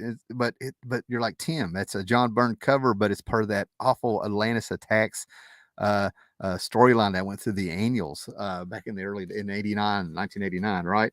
Well, there's something special about this one, right? Why I love this book so much. First of all, I think this was John Byrne coming back to Marvel slowly and surely after getting done with DC. But we have a John Byrne and Walt Simonson story in here, another John Byrne story. But we have the Inferno Aftermath. For you aficionados of the 80s back then, of the Marvel books and stuff like that, you know that the Marvel had a huge crossover called Inferno, right? And I loved it. It was huge. It was great. It ran through all the books. You had Mutant Massacre, which I think was the first time they did a crossover of that magnitude in comics. Then the next year they did Follow the Mutants. And then Inferno was where they felt like they finally knew what they were doing that, right? But what is great about this is that in Inferno Aftermath, some FBI agents go to New York to see what the hell happened, because there's no way that buildings and inanimate objects were coming to life. So we get this great story where our FBI agents who are there to report on things, they're the Blues Brothers. And I absolutely loved this story since I was a kid, since I was 16. I could whip out my Blues Brother DVD. I could whip out my Blues Brother vinyl. I can whip out my Blues Brother VHS. So that was really cool to have a Blues Brothers story. You know, they're FBI agents, but we know who they are. You know, it's cool. Now, these next issues we're going to get through pretty quick because you either know who LeDroit is or you don't. But there's this artist, right? Cable got his own series, and it felt kind of awkward. What people don't realize is that it was really strange to have characters in the 80s and early 90s start getting their solo books, because you didn't see where they were going. They didn't have a rogues gallery. They didn't have some of the tropes that you felt like they needed. They didn't have a love interest or anything like that. Wolverine was in the X-Men. Wolverine was a guest star, right? He didn't really have a completely fleshed out story outside of the X-Men. So when he started popping up in his own series and the Marvel Comics presents, it was really weird because you didn't know where they were going to go with them and where they're going to have to world build with them and stuff. It was really odd. And Cable was another one of those characters that I felt that what are they going to do? He's so enmeshed into the X-Men. Where could they go with him, right?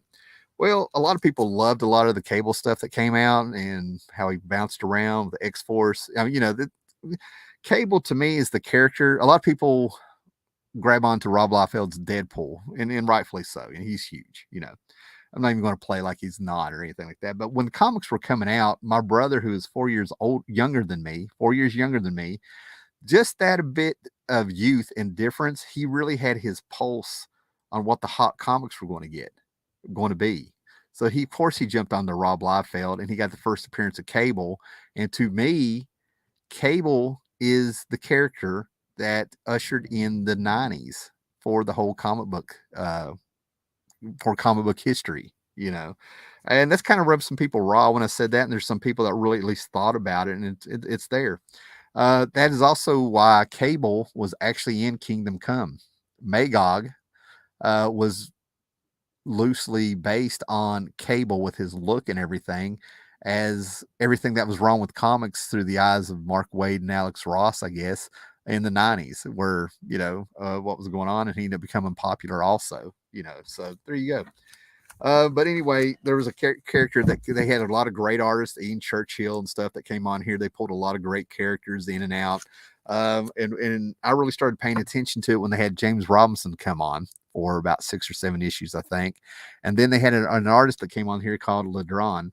And I found LeDroit, and I hope I'm saying his name right. I found LeDroit through the amalgamation crossover of DC and Marvel, with some stuff that he did, the Superboy and the Galactic Legion or something like that, and a few other books. And this guy just blew me away. He's got a very Kirby inspired sort of character style of drawing the characters. He's got a bit of Mobius in there. He's got like this manga Jeff Darrow influence on the backgrounds. He just merges a whole lot of stuff, and he's very dynamic. And it has a nostalgic yet futuristic yet manga feel to it. I mean, I can't describe everything that's in there. And it's completely him. That's what's so cool about it, right? So anyway, I think I'm wanting to complete his run of Cable that LeDroit did. Man, I'm having some lighting issues tonight. Let's try it this way. So yeah, if you can see these, man, LeDroit is very cool. And I love his stuff. A lot of people, we have Tom Scioli today, who is a huge lover of Kirby and has studied Kirby and actually put out an autobiography. He busted his ass doing this autobiography of Kirby, and everything like this. But I tell you what, when it comes to, I'm more of a LeDroit guy. If you're into Scioli, Tom Scioli and stuff like that, you might definitely want to check out LeDroit.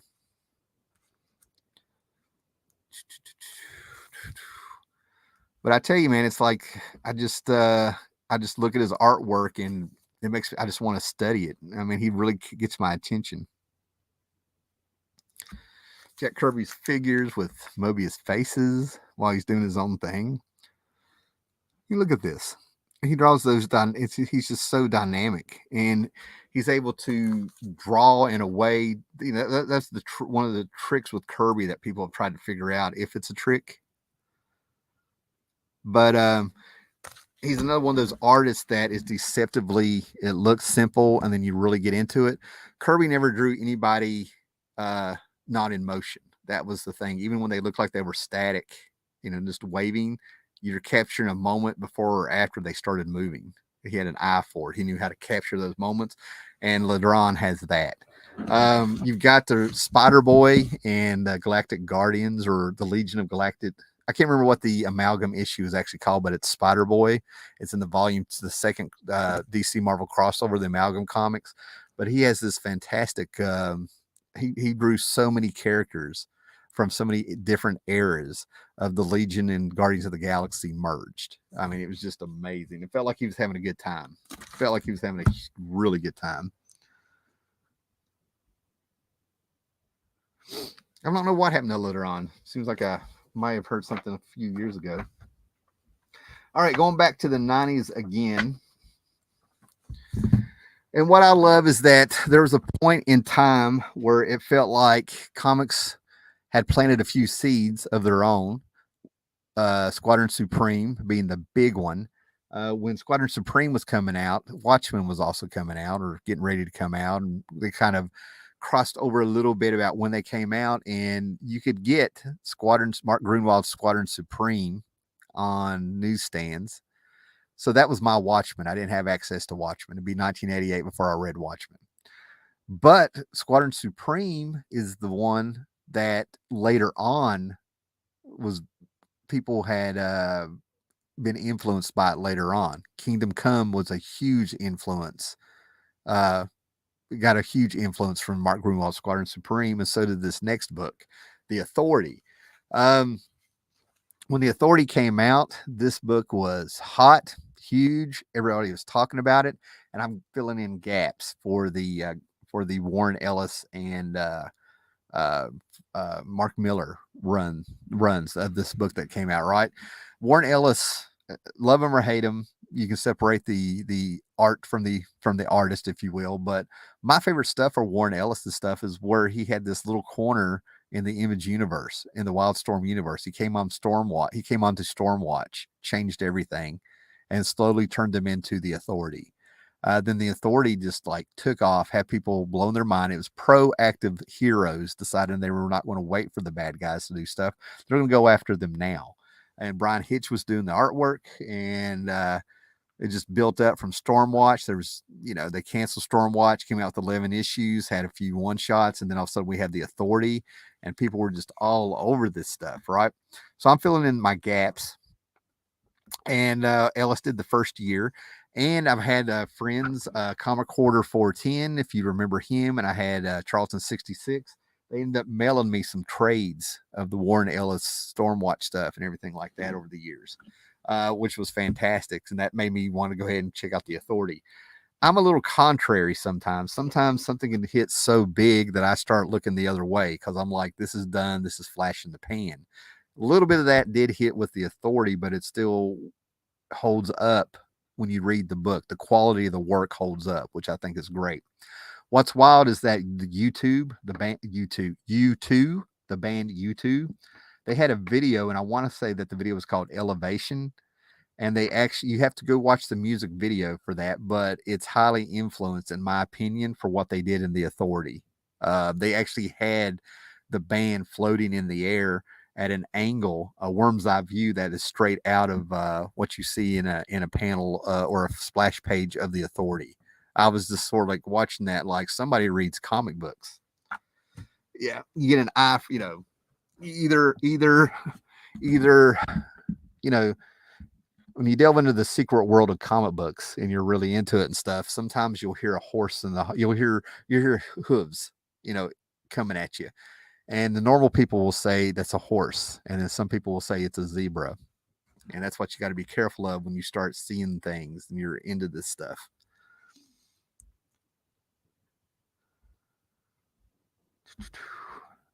I could not get into that Jenny Sparks ITD series, her whole rebirth story. There's bits and pieces I liked. The one I'm thinking of is I like wherever they told her origin. I don't think it was the mini series. I could be wrong. But I remember that when they were telling her, she's a century baby, meaning she was born at 1900. In the year 1900, you got to read the Ellis stuff. He pulls from the Walt Newton books and Philip Jose Farmer's theory on all the pulp heroes being connected and related. But anyway, I loved how when I did like whatever story I read where they were telling her story as a century baby, each decade was of that genre at the time, when it came to a 60s story, it was drawn in a very 60s styles comic book style, 40s, 30s, all of it. It was fantastic. Love the Authority. I think Grant Morrison and Mark Miller had their falling out over the one issue of the Authority. Morrison ghost wrote for Miller. Well, it was time for Miller to break ties with Morrison anyway. If you were there during the 90s and stuff, whether it was true or not, but the gossip amongst the guys that hung out in the comic book shops and stuff like that were sort of like, he's riding his coattails. He's a Morrison wannabe. this is what it came off to be. So I think one of the best things that happened was Mark Miller got away from all that stuff for whatever reason. So it could have been a blessing in disguise. I mean, they did, Grant Morrison would pop up on a book like Swamp Thing to get Miller started and get people writing it with his name. That's how it came off. They did Aztec together, which only lasted 11 issues. So I think that kind of says something there. I hate how DC assimilated all the Wildstorm characters. They work better in their own universe. I loved all the stuff they wrote together. Yeah. There's hits and misses and stuff, but I think Miller really, I think the difference, I think one of the strengths of Mark Miller is that he actually blossomed as a writer. He actually got better. You know. All right, guys. So, I get on here and I've done videos warning people to watch people who are into spec and speculation. And it's called speculation. Spec is Pee Wee Herman's dog's name. It's what I hear and stuff. But I do chuckle sometimes. I'll pop in there and I can totally get using these guys as a guide. I can totally get having a little bit of fun watching it, and it can be interesting for some people. But at the same time, it's not the end all be all of collecting, and it could cost a lot of people a lot of money. It could actually run people out of the comics, and it's not a good thing. Is what I'm trying to get at. It sends out the wrong message on how to collect comics and what the point is and stuff. It's a part of collecting, not the be all end all. And I did laugh because a few months ago, and you may not have heard this because it's speculation. You just wait a week and it changes, but Wild Cards was a mini series that came out in 1990. And I remember this coming out. It was 4 issues, but apparently it's by George R.R. Martin, Game of Thrones fame. And apparently somebody breathed, just maybe uttered a few syllables, like maybe it could be a TV show. And somehow maybe that was a proposition. So this was like a hot book. Now, when I run across those channels or I check them out just because I'm curious or something, and it really isn't that often, I would tell you if it was, right? But it seems like I always find those episodes where it's full of misinformation and it drives me nuts. And then I'll see something like this and I laugh. Because this is all over the place in dollar books, or at least it was.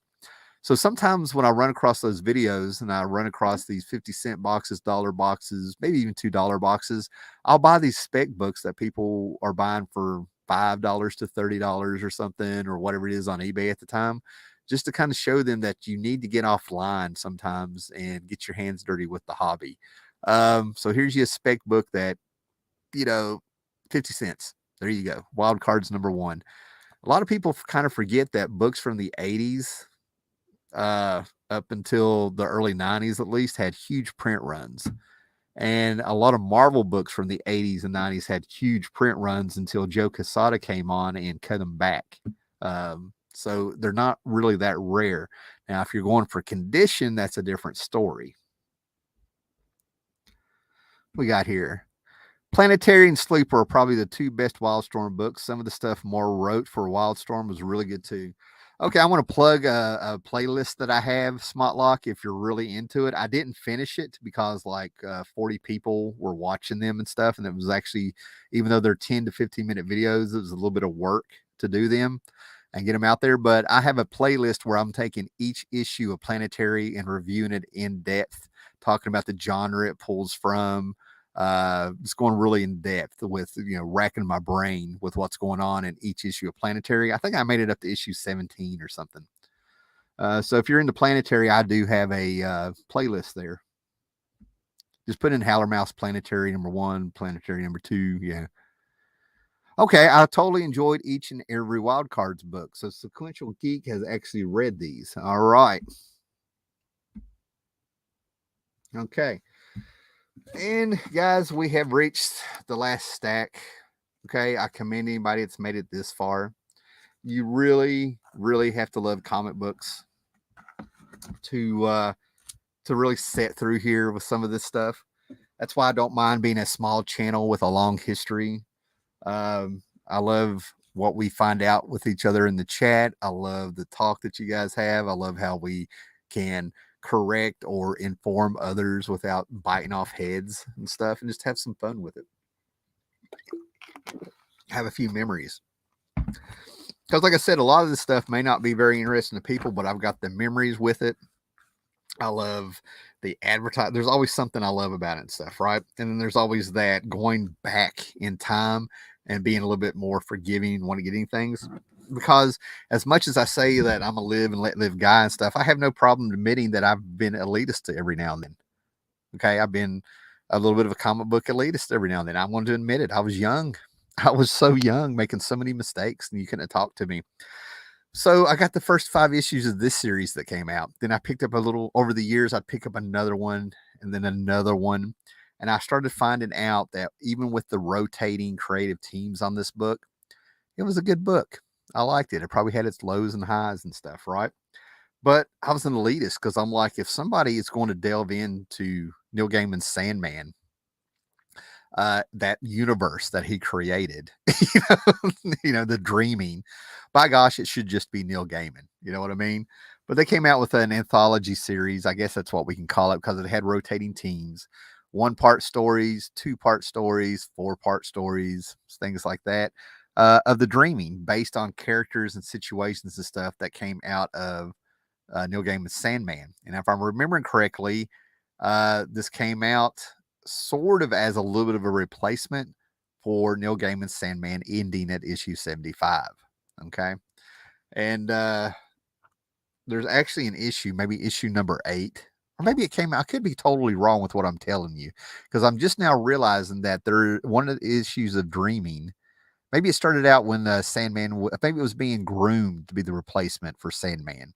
Because when there's a issue number 8 that had extra pages for a Sandman story, they couldn't fit into the Sandman book, so they put it in the Dreaming, and then you could get it into trade after that. And hopefully I didn't just confuse you there with me trying to remember this stuff because I see it in my head and it totally makes sense. All right. All right, so I'm a Kirby nut, and I just kind of love, even if the stories are lame, I dig seeing these guys interpreted and played around with and stuff.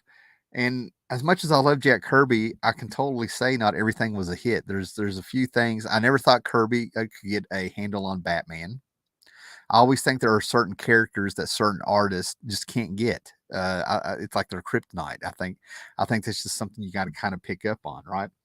But Jack Kirby came out with like so many great characters that I love. Commandy, Omac, the Thing. We know them, right?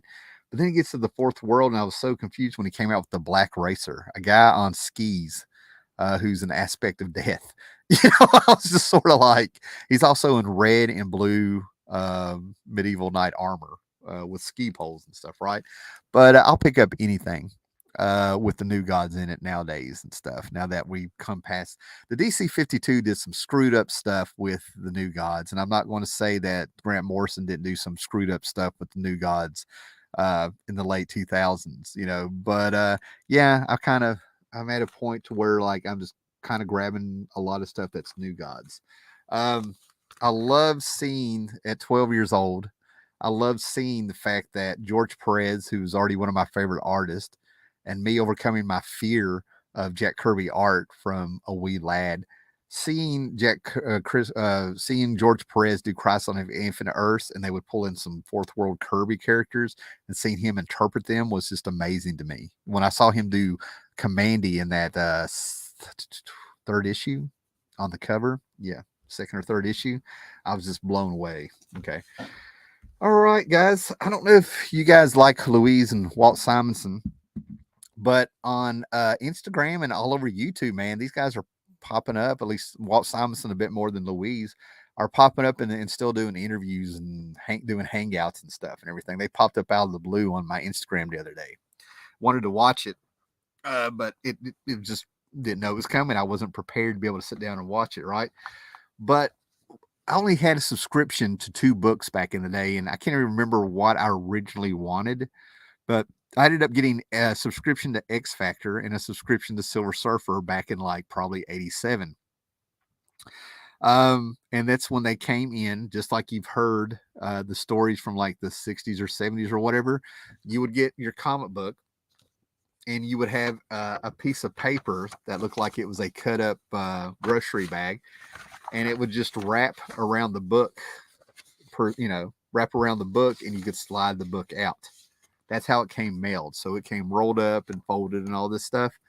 So I've tried to kind of replace some of those books that came out. And this is an interesting era for X Factor because Louise and Walt Simonson had brought this book back to life after the first five issues by Bob Layton and some other people, Jackson Geist and stuff. But Louise Simonson had been editor working with Chris Claremont and stuff on the X-Men, so she got the muty world of the 80s and stuff like that. But they kind of toned down. They had to follow the mutants. They were in this era between Follow the Mutants and Inferno that was coming, so it was like a breather in there. They were playing around with a few things. But they came out with this character named Infectiona. Okay. And I was really impressed with some of the Walt Simonson stuff that he was drawing. I never realized that Walt Simonson really had the ability to draw some nice legs on women. I think the last one probably might have been the Enchantress and Lorelei from his Thor run and stuff. And I actually kind of got to talk to him a little bit at some point online about where did that character come from. So that's totally what I'm saying, man. Some of these books are just my memories and stuff, right? Hip Cats #1. I don't know if you've heard of Hip Cats, but it's an alternative indie book that you might definitely want to check out because there weren't many made and they've been reprinted a few times. And even the story behind Martin Wagner is interesting about how he got the book out and what he was doing with it. Look at that. 87. So this is a Hip Cat special. I think it's got some reprints, some background information. The main book might have had 12 issues that I'm aware of off the top of my head.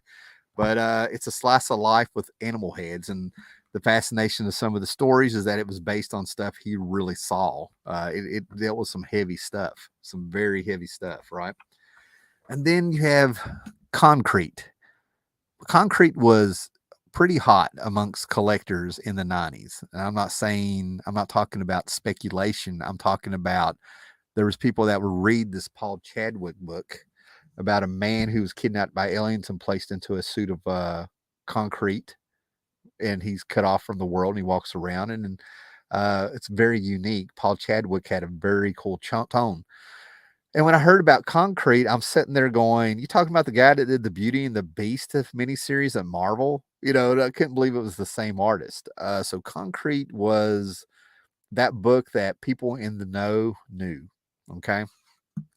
Good stuff. Very, how can I say this from what I remember about it? And there's people that probably know better than I because I've only read 2-3 miniseries and maybe a one shot here and there and a few things in Dark Horse.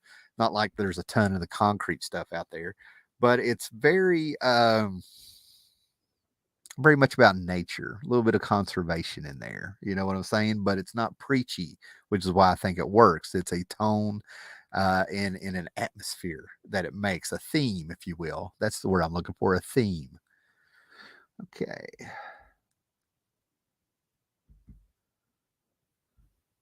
What we got here? Walt Simonson's Orion is probably my favorite post-Kirby fourth word work. Funny you should say that, Gore Vidal, because I think I'm missing 6 issues so I can sit down and do it. And that's going to be that in a volume of Doom Patrol that Keith Giffen and I'm going blank. Keith Giffen did of Doom Patrol right before Blackest Night hits. I want to say like volume 4 or 5 or something like that. Yeah, Orion. Those are the next 2 series I'm filling up. But the Orion work was spectacular. I was reading it as it came out. I was right there when you had like a New Gods story and then book coming out. John Byrne came on. They slowly kind of made that New Gods book fade away and came out with Jack Kirby's Fourth World that John Byrne did. And then Simonson was coming on doing the covers. And then we got Orion out of that. It was a great time. It was very cool to see the guy who did, books about Norse gods end up taking over. Walt Simonson has flat out said that a lot of people, I've seen interviews with people saying, I had to catch on to Kirby. It took me a little while to realize what he was doing. And you get Simonson sitting there going, I loved it from the first freaking piece of ink I saw that he dropped on a page, his first comic book with him. Oh my goodness. Comments are just taking off. Here we go. Concrete made me smile, even though it was quite sad at times. Yeah, it was melancholy. I'm really going to have to think about how to describe Concrete to people.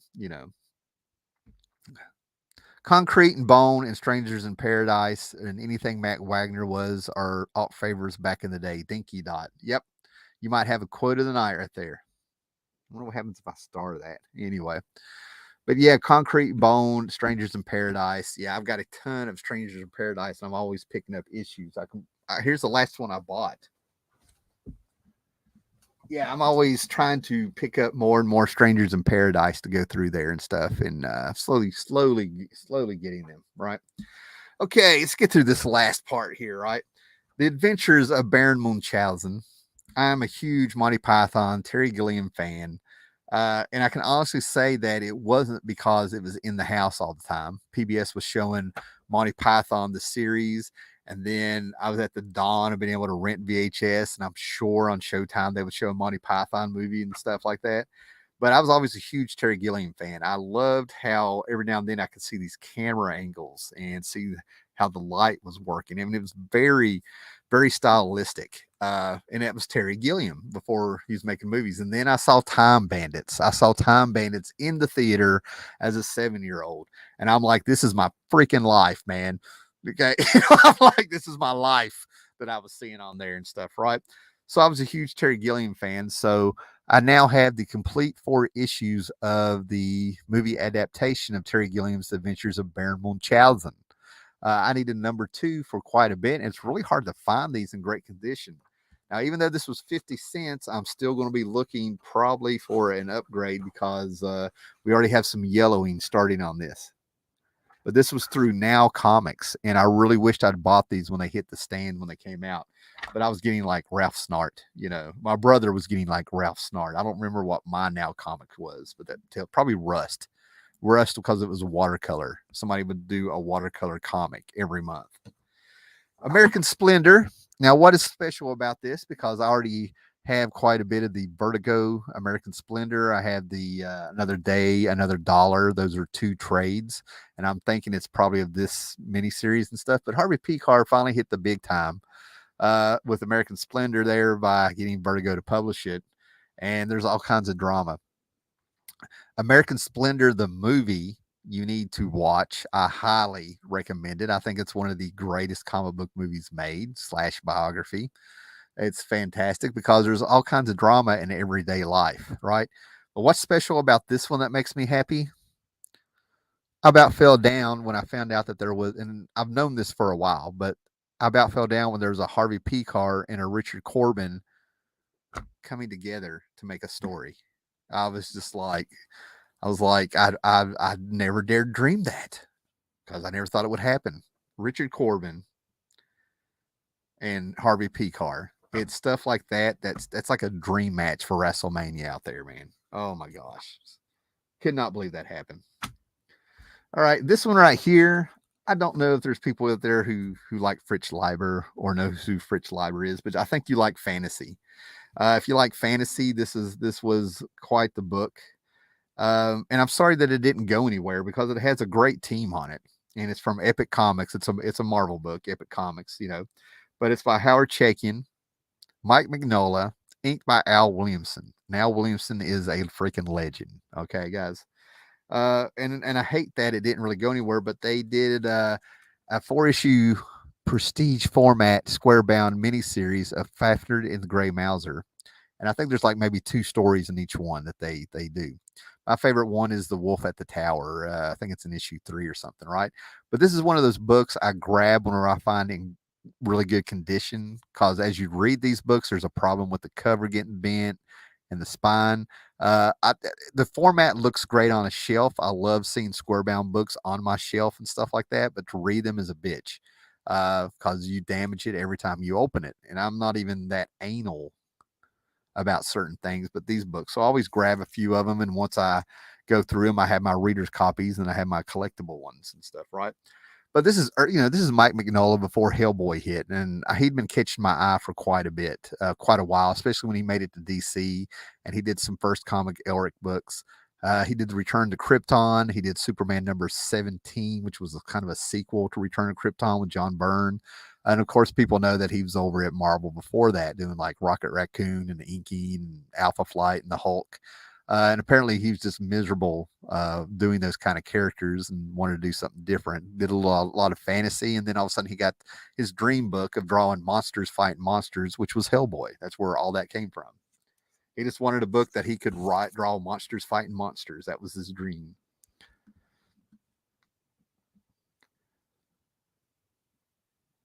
Yeah, I'll go through those. Now, this right here, this is one of those things where if you're a Grant Morrison fan, Animal Man fan, especially like that and stuff, but they kind of threw you for a little loop and you had to be in the know. So when people go out and when Animal Man wanes, there's times where there's a lot of interest in Grant Morrison's Animal Man because of him breaking the fourth wall with the character and what he did in it. It seems like every few years I see a lot of interest in it, right? So you can get those first 25, 26 issues of Animal Man, especially considering that there's 2 issues of Animal Man that are highly acclaimed, considered possibly 2 of the greatest comic book stories ever.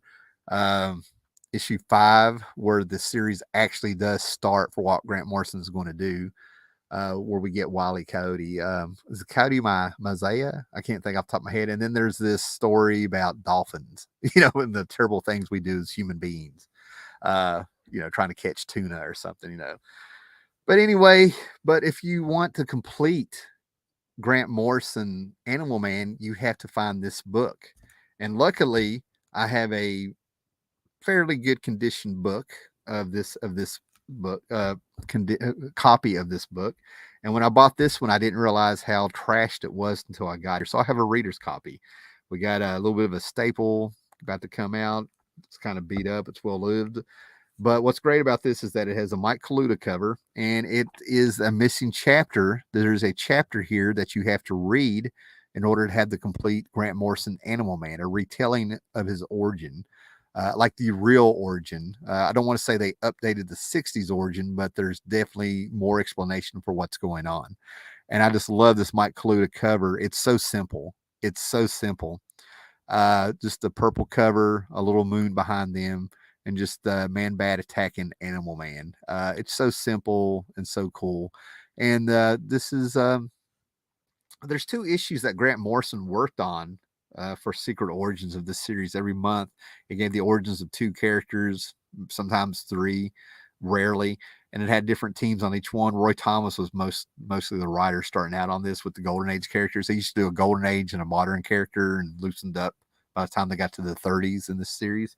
But Grant Morrison did two stories in Secret Origins, and those are actually both hard to find and stuff, right? But yeah, if you want to complete Grant Morrison Animal Man, you've got to get this book here.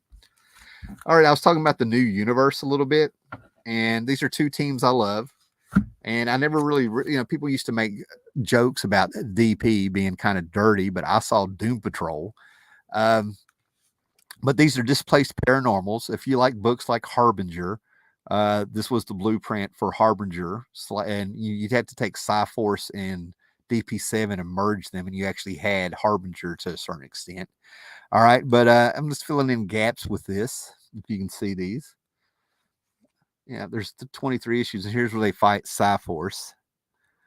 But if you go to the Valiant, Jim Shooter did New Universe. A lot of money was promised to him, then they took it away, and that led to a lot of the problems with New Universe not being as great and as majestic as it could be.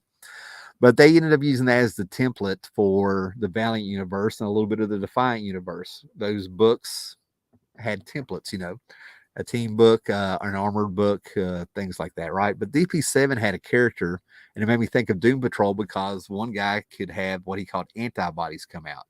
And what he would have is he would have this black silhouetted human being figure floating around, and he found out he could do other things and couldn't speak, and he called it an antibody. Well, and Negative Man has his negative energy creature come out, right? So they were sentient on their own and stuff, right? And they would do what he said, and he had 3 or 4 of them, but one went rogue somehow. And I think it got with the kid, and the kid ended up naming it Shadow Man. So Marvel actually had a Shadow Man before Valiant had a Shadow Man. Just little trivia for you there. Okay. And now here we are with George. I'm bringing up the George Perez, right? And yeah, I'm buying up more George Perez than I have it once. George Perez. I've run across George Perez for I know who George Perez was, right? Avengers, Teen Titans, Crisis, Infinity War, everything. But in the 90s, he finally got to like play around a little bit more. And I really enjoyed that. And I actually think I feel like he was having more fun. And a great story I've heard about George Perez, and I'm not shy about it. I don't feel silly about it and stuff. I often wonder why we have feelings about people, but George Perez and a George Perez website I follow on Facebook, and we all know that he is dying of cancer right now and stuff. And if you go through the pictures, he's always smiling, but he's fading away. And I'm kind of having to prepare myself. This is like Charles Schultz and some other names, people who enriched your childhood and you actually grew up with them and stuff, right? So it just blows my mind that George Perez is handling his situation better than I am when I'm insignificant. I've met him. I got a picture with him. Glad I got to meet him and stuff. But I don't matter in this, so I hate sharing feelings about it when George is the one that needs all the attention and stuff, right? But in the 90s, he actually got to play around a little bit, and I absolutely love seeing him being out there playing around in the 90s away from the big two. But a great story I heard about this kinds of tells you why George was able to touch so many people and keep being innovative with his art was when Infinity Gauntlet came out. He did the first 3 issues of it because he was doing Wonder Woman and War of the Gods at another time. He was a workhorse. He wanted to draw as many characters as he could on every page if he could get by with it. So he's at a signing somewhere, might be at a convention, and this little kid comes up. When I say little kid, the kid was probably like between 7 and 12, who knows? But he sat there and he was like, your Infinity Gauntlet's pretty good, man. If you keep it up, you'll be as famous as Todd McFarlane one day. And somebody wanted to kind of say something to the kid, like, do you know who this man is? And George wouldn't let him. What George took out of that is that he needs, as new generations come into comics and stuff, he's got to keep improving to keep getting people to see his artwork. So instead of trying to be all egotistical about it and stuff, the man was always humble and always challenged himself and would figure things out from like a humanitarian level, right? So that's why I'm like, seeing this stuff and I'm filling in gaps of George Perez stuff. There are books I got just for George Perez, right? So Ultraforce, some of the funnest stuff that I've seen George do. He had a really good time with it and really pushing the boundaries and stuff. Nothing like his Titan stuff. That's what's wild. Number 7. Number 5. I think I just need a few more issues of this series that George did. He also did iBots. I think I have one in here. There's a lot of indie stuff that he did in the 90s that's out there. Oh my gosh. I mean, there's no doing justice for, what some of these covers look like. Always getting that. And here's the iBots. They actually took, Techno Comics actually took a concept of, the robots, the 3 laws of the robots and all this stuff like that. And they got George Perez on here. I think there's only like 8 issues of this or something like that. But it's an interesting take. This was also written by Howard Chaykin and George Perez, but it's an interesting take on robots and the superhero movements and stuff, right?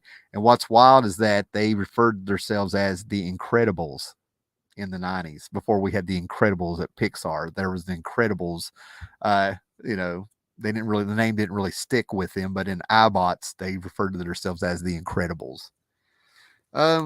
Got a little Star Slayer here. I've looked up. I've got 2 copies of the first appearance of Grimjack. I got 2 copies of the first appearance of Rocketeer. They were both in Star Slayer. I hope I'm remembering right. I could actually reach back here in one of these shelves and find out to be sure that I'm right. And I saw this and I'm like, I'm thinking the first year of Star Slayer may be the book to get just in case. The specs go crazy and stuff. It's Mike Grail doing some stuff. And I found out I'm able to really enjoy the book now that he put clothes on him. But I found out that it was sort of a joke that Mike Grell dressed Star Slayer up in real skimpy outfits at the beginning of it. It's like he was sort of parodying himself in good fun and everything. But a lot of backup features popped up in this, and then some characters that are still. It blows my mind that there are people who still love John Sable. It blows my mind there are people who still love. Grimjack. Tim Truman's awesome. I'm a big Scout fan of Tim Truman stuff and everything, a lot of these indie books. But it blows my mind that we're going on 40 years and characters that aren't household names still get mentioned, amongst collectors and stuff. It's just, I love that. That's why I love this hobby. When somebody finds a book or a character they're attached to, they'll talk about it to the end of their days, filling in a gap with Legion of Superheroes. And I tell you what, man, having that trio there on the cover, Mon-El and Ultra Boy. Ultra Boy is probably my favorite Legionnaire. These are Superman powered level teens. So I never really grasped the concept of people saying Superman's really hard to write because he's so powerful. And I'm sitting here like there's 3 of them in Legion of Superheroes. And we're going to play a little game here. This is my second or third copy. There's a couple issues of Omega Man that I will pick up whenever I see them. And this is Omega Man number 26. So I'm kind of wondering if anybody would like to take a guess. I'm just going to tell you. People watching this in the rewind, like, can you get on with it? We got things to do. But this is the Omega Man. This is one of the issues that has an Alan Moore backup feature in here. And this is not the dark, grim, gritty Alan Moore. This is the Alan Moore who tried to do comic strips in the early days in 2000 AD. The sci-fi story where it feels very 2000 AD-ish if you like that kind of stuff. It's a great little backup. He did 2 of them. The second one is much darker than this one. Okay, this one's actually kind of funny, kind of cartoony. The second one he did in another issue, that one's dark. Okay. And as we mentioned, DC 52 a little while ago, way back when I was showing the trades, we're on the last book, I do believe. And this is a book that still has a little bit of a following. Now, I'm not saying that it's a big following, but it's out there. And I've got the trade with the first 6 issues. So I grabbed up the first issue, and I'm told you might really want to check that one out. You might want to forget that this is a DC 52 book. There was some good stuff going in there. So this may be like the sleeper that it's just a damn shame this got stuck with the 52 books, right? And like I said, not all the 52 books were bad, but the majority of them were. Okay, but this one right here, High Vampire, they actually tried to do something a little different. And I think what may have hurt the book was the fact that the Twilight movies were probably in full swing. I think they started in 2009 with those movies. Those garbage books. I've actually tried to read the books and they're horribly written. Wow, that's all I'm going to say, right? Anyway, moving on here.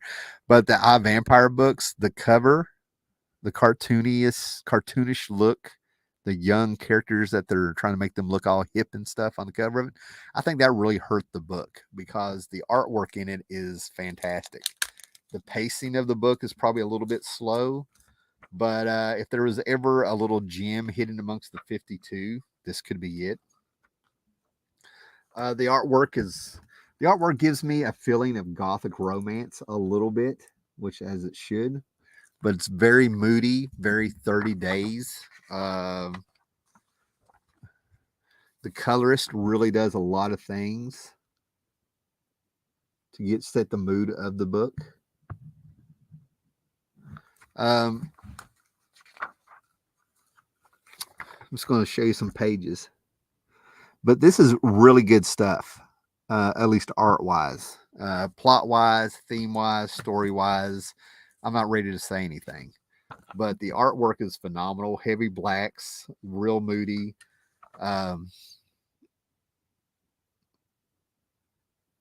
The artwork I can look at all day. I like stuff that's got the heavy blacks, the Bernie Wrights and stuff, the Wally Wood stuff. I like it where it's a freaking comic book and it's like it's supposed to add more black to it and stuff, right? So that's good stuff there, man, right? So yeah, I Vampire, at least art-wise, I'm like, check it out. Okay. I have not really invested myself in reading it yet. So What do we got here? Going over some comments, and then we're going to be done for the night. I didn't expect to be on here for 2 hours, and I got to work in the morning. Talking about for Liber. Favorite of Neil Gaiman. Liber's A Spectator is haunting in Texas, one of the best novels about your home state. Speculative fiction at its best. Cody Gospel. Thank you. That is the Animal Man number 5. Grant Morrison came on Animal Man. It was supposed to be a 4-issue miniseries. And DC decided to go let it go. We're going to make it an ongoing series. So Neil Gaiman took Coyote Gospel, did one of the greatest comic book stories in comics, in my opinion, in one issue. And that actually set the tone and predicted and planted the seeds for what Gaiman was going to do up to issue 25 or 26. I have no idea why I'm blank how many issues Grant Morrison did of Animal Man, because I have freaking read those since the 90s at least 20 times conservatively. So yeah, I'm slipping with age. Kaluta is great. Reminds me of Charles Vess. Charles Vess and Mike Kaluta lived in the same building up in New York in the 70s. Might have been part of the same studio. Scott Connor, who does a show that started here and it goes back and forth with a channel called Jared Osborne. His name, it's called Cavern of Chaos. He actually knows Mike Kaluta and back in the day and stuff. He actually went to New York and saw Mike Kaluta's legendary hoarded up apartment and stuff. Fantastic things.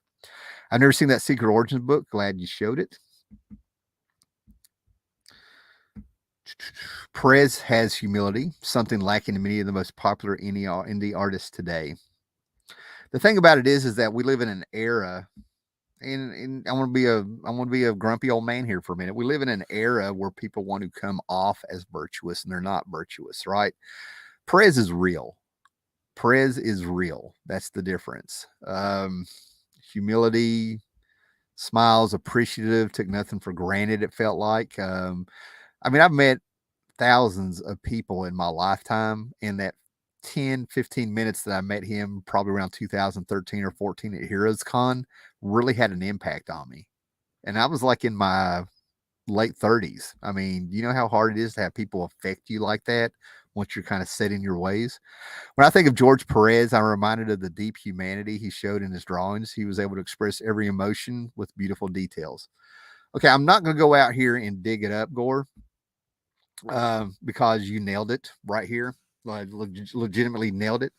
But if you get the Baxter series of the Teen Titans, the new Teen Titans, 1985, and you go to that first storyline. The first storyline is a Trigon story with Raven and everything, right? And they bring in Lilith, and Lilith comes in and does a seance with all the Titans and holding hands in a circle, and the atmosphere of it. That Perez created number 1 is just fantastic. The candles lit and everything like that. But then there's a page during the seance that's probably like about this big on the page, and it's 8 panels of their eyes. And he drew the Titans so well and with so much emotion that you could identify every one of them just by their eyes that he drew. I was 12, 13 years old when I read that, and I was stuck on that page of all things. Like, that is amazing. I knew who everybody was at 12 years old in the Titans by George Perez drawing their eyes. He made those characters living, breathing people. John Sable, Freelance, Star Slayer, Grimjack, some of the earliest comics I read as a kid. John Sable is my top 5. That's what I'm saying, man. I hated that I missed out on them. They just weren't around. I couldn't get a hold of them. The issue of Legion of Superheroes, Tim, is probably my favorite Legion. That issue right there. Really interesting. Okay, cool. One of my favorite issues, I actually first of all, my favorite, not anybody asked, probably Legion of Three Worlds, the first 4 or 5 issues of the Baxter series, where we had the Legion of Superheroes versus Legion of Supervillains. And then issue 301, where Chameleon Boy goes with his father back to Durla, their planet, so he can get his powers back.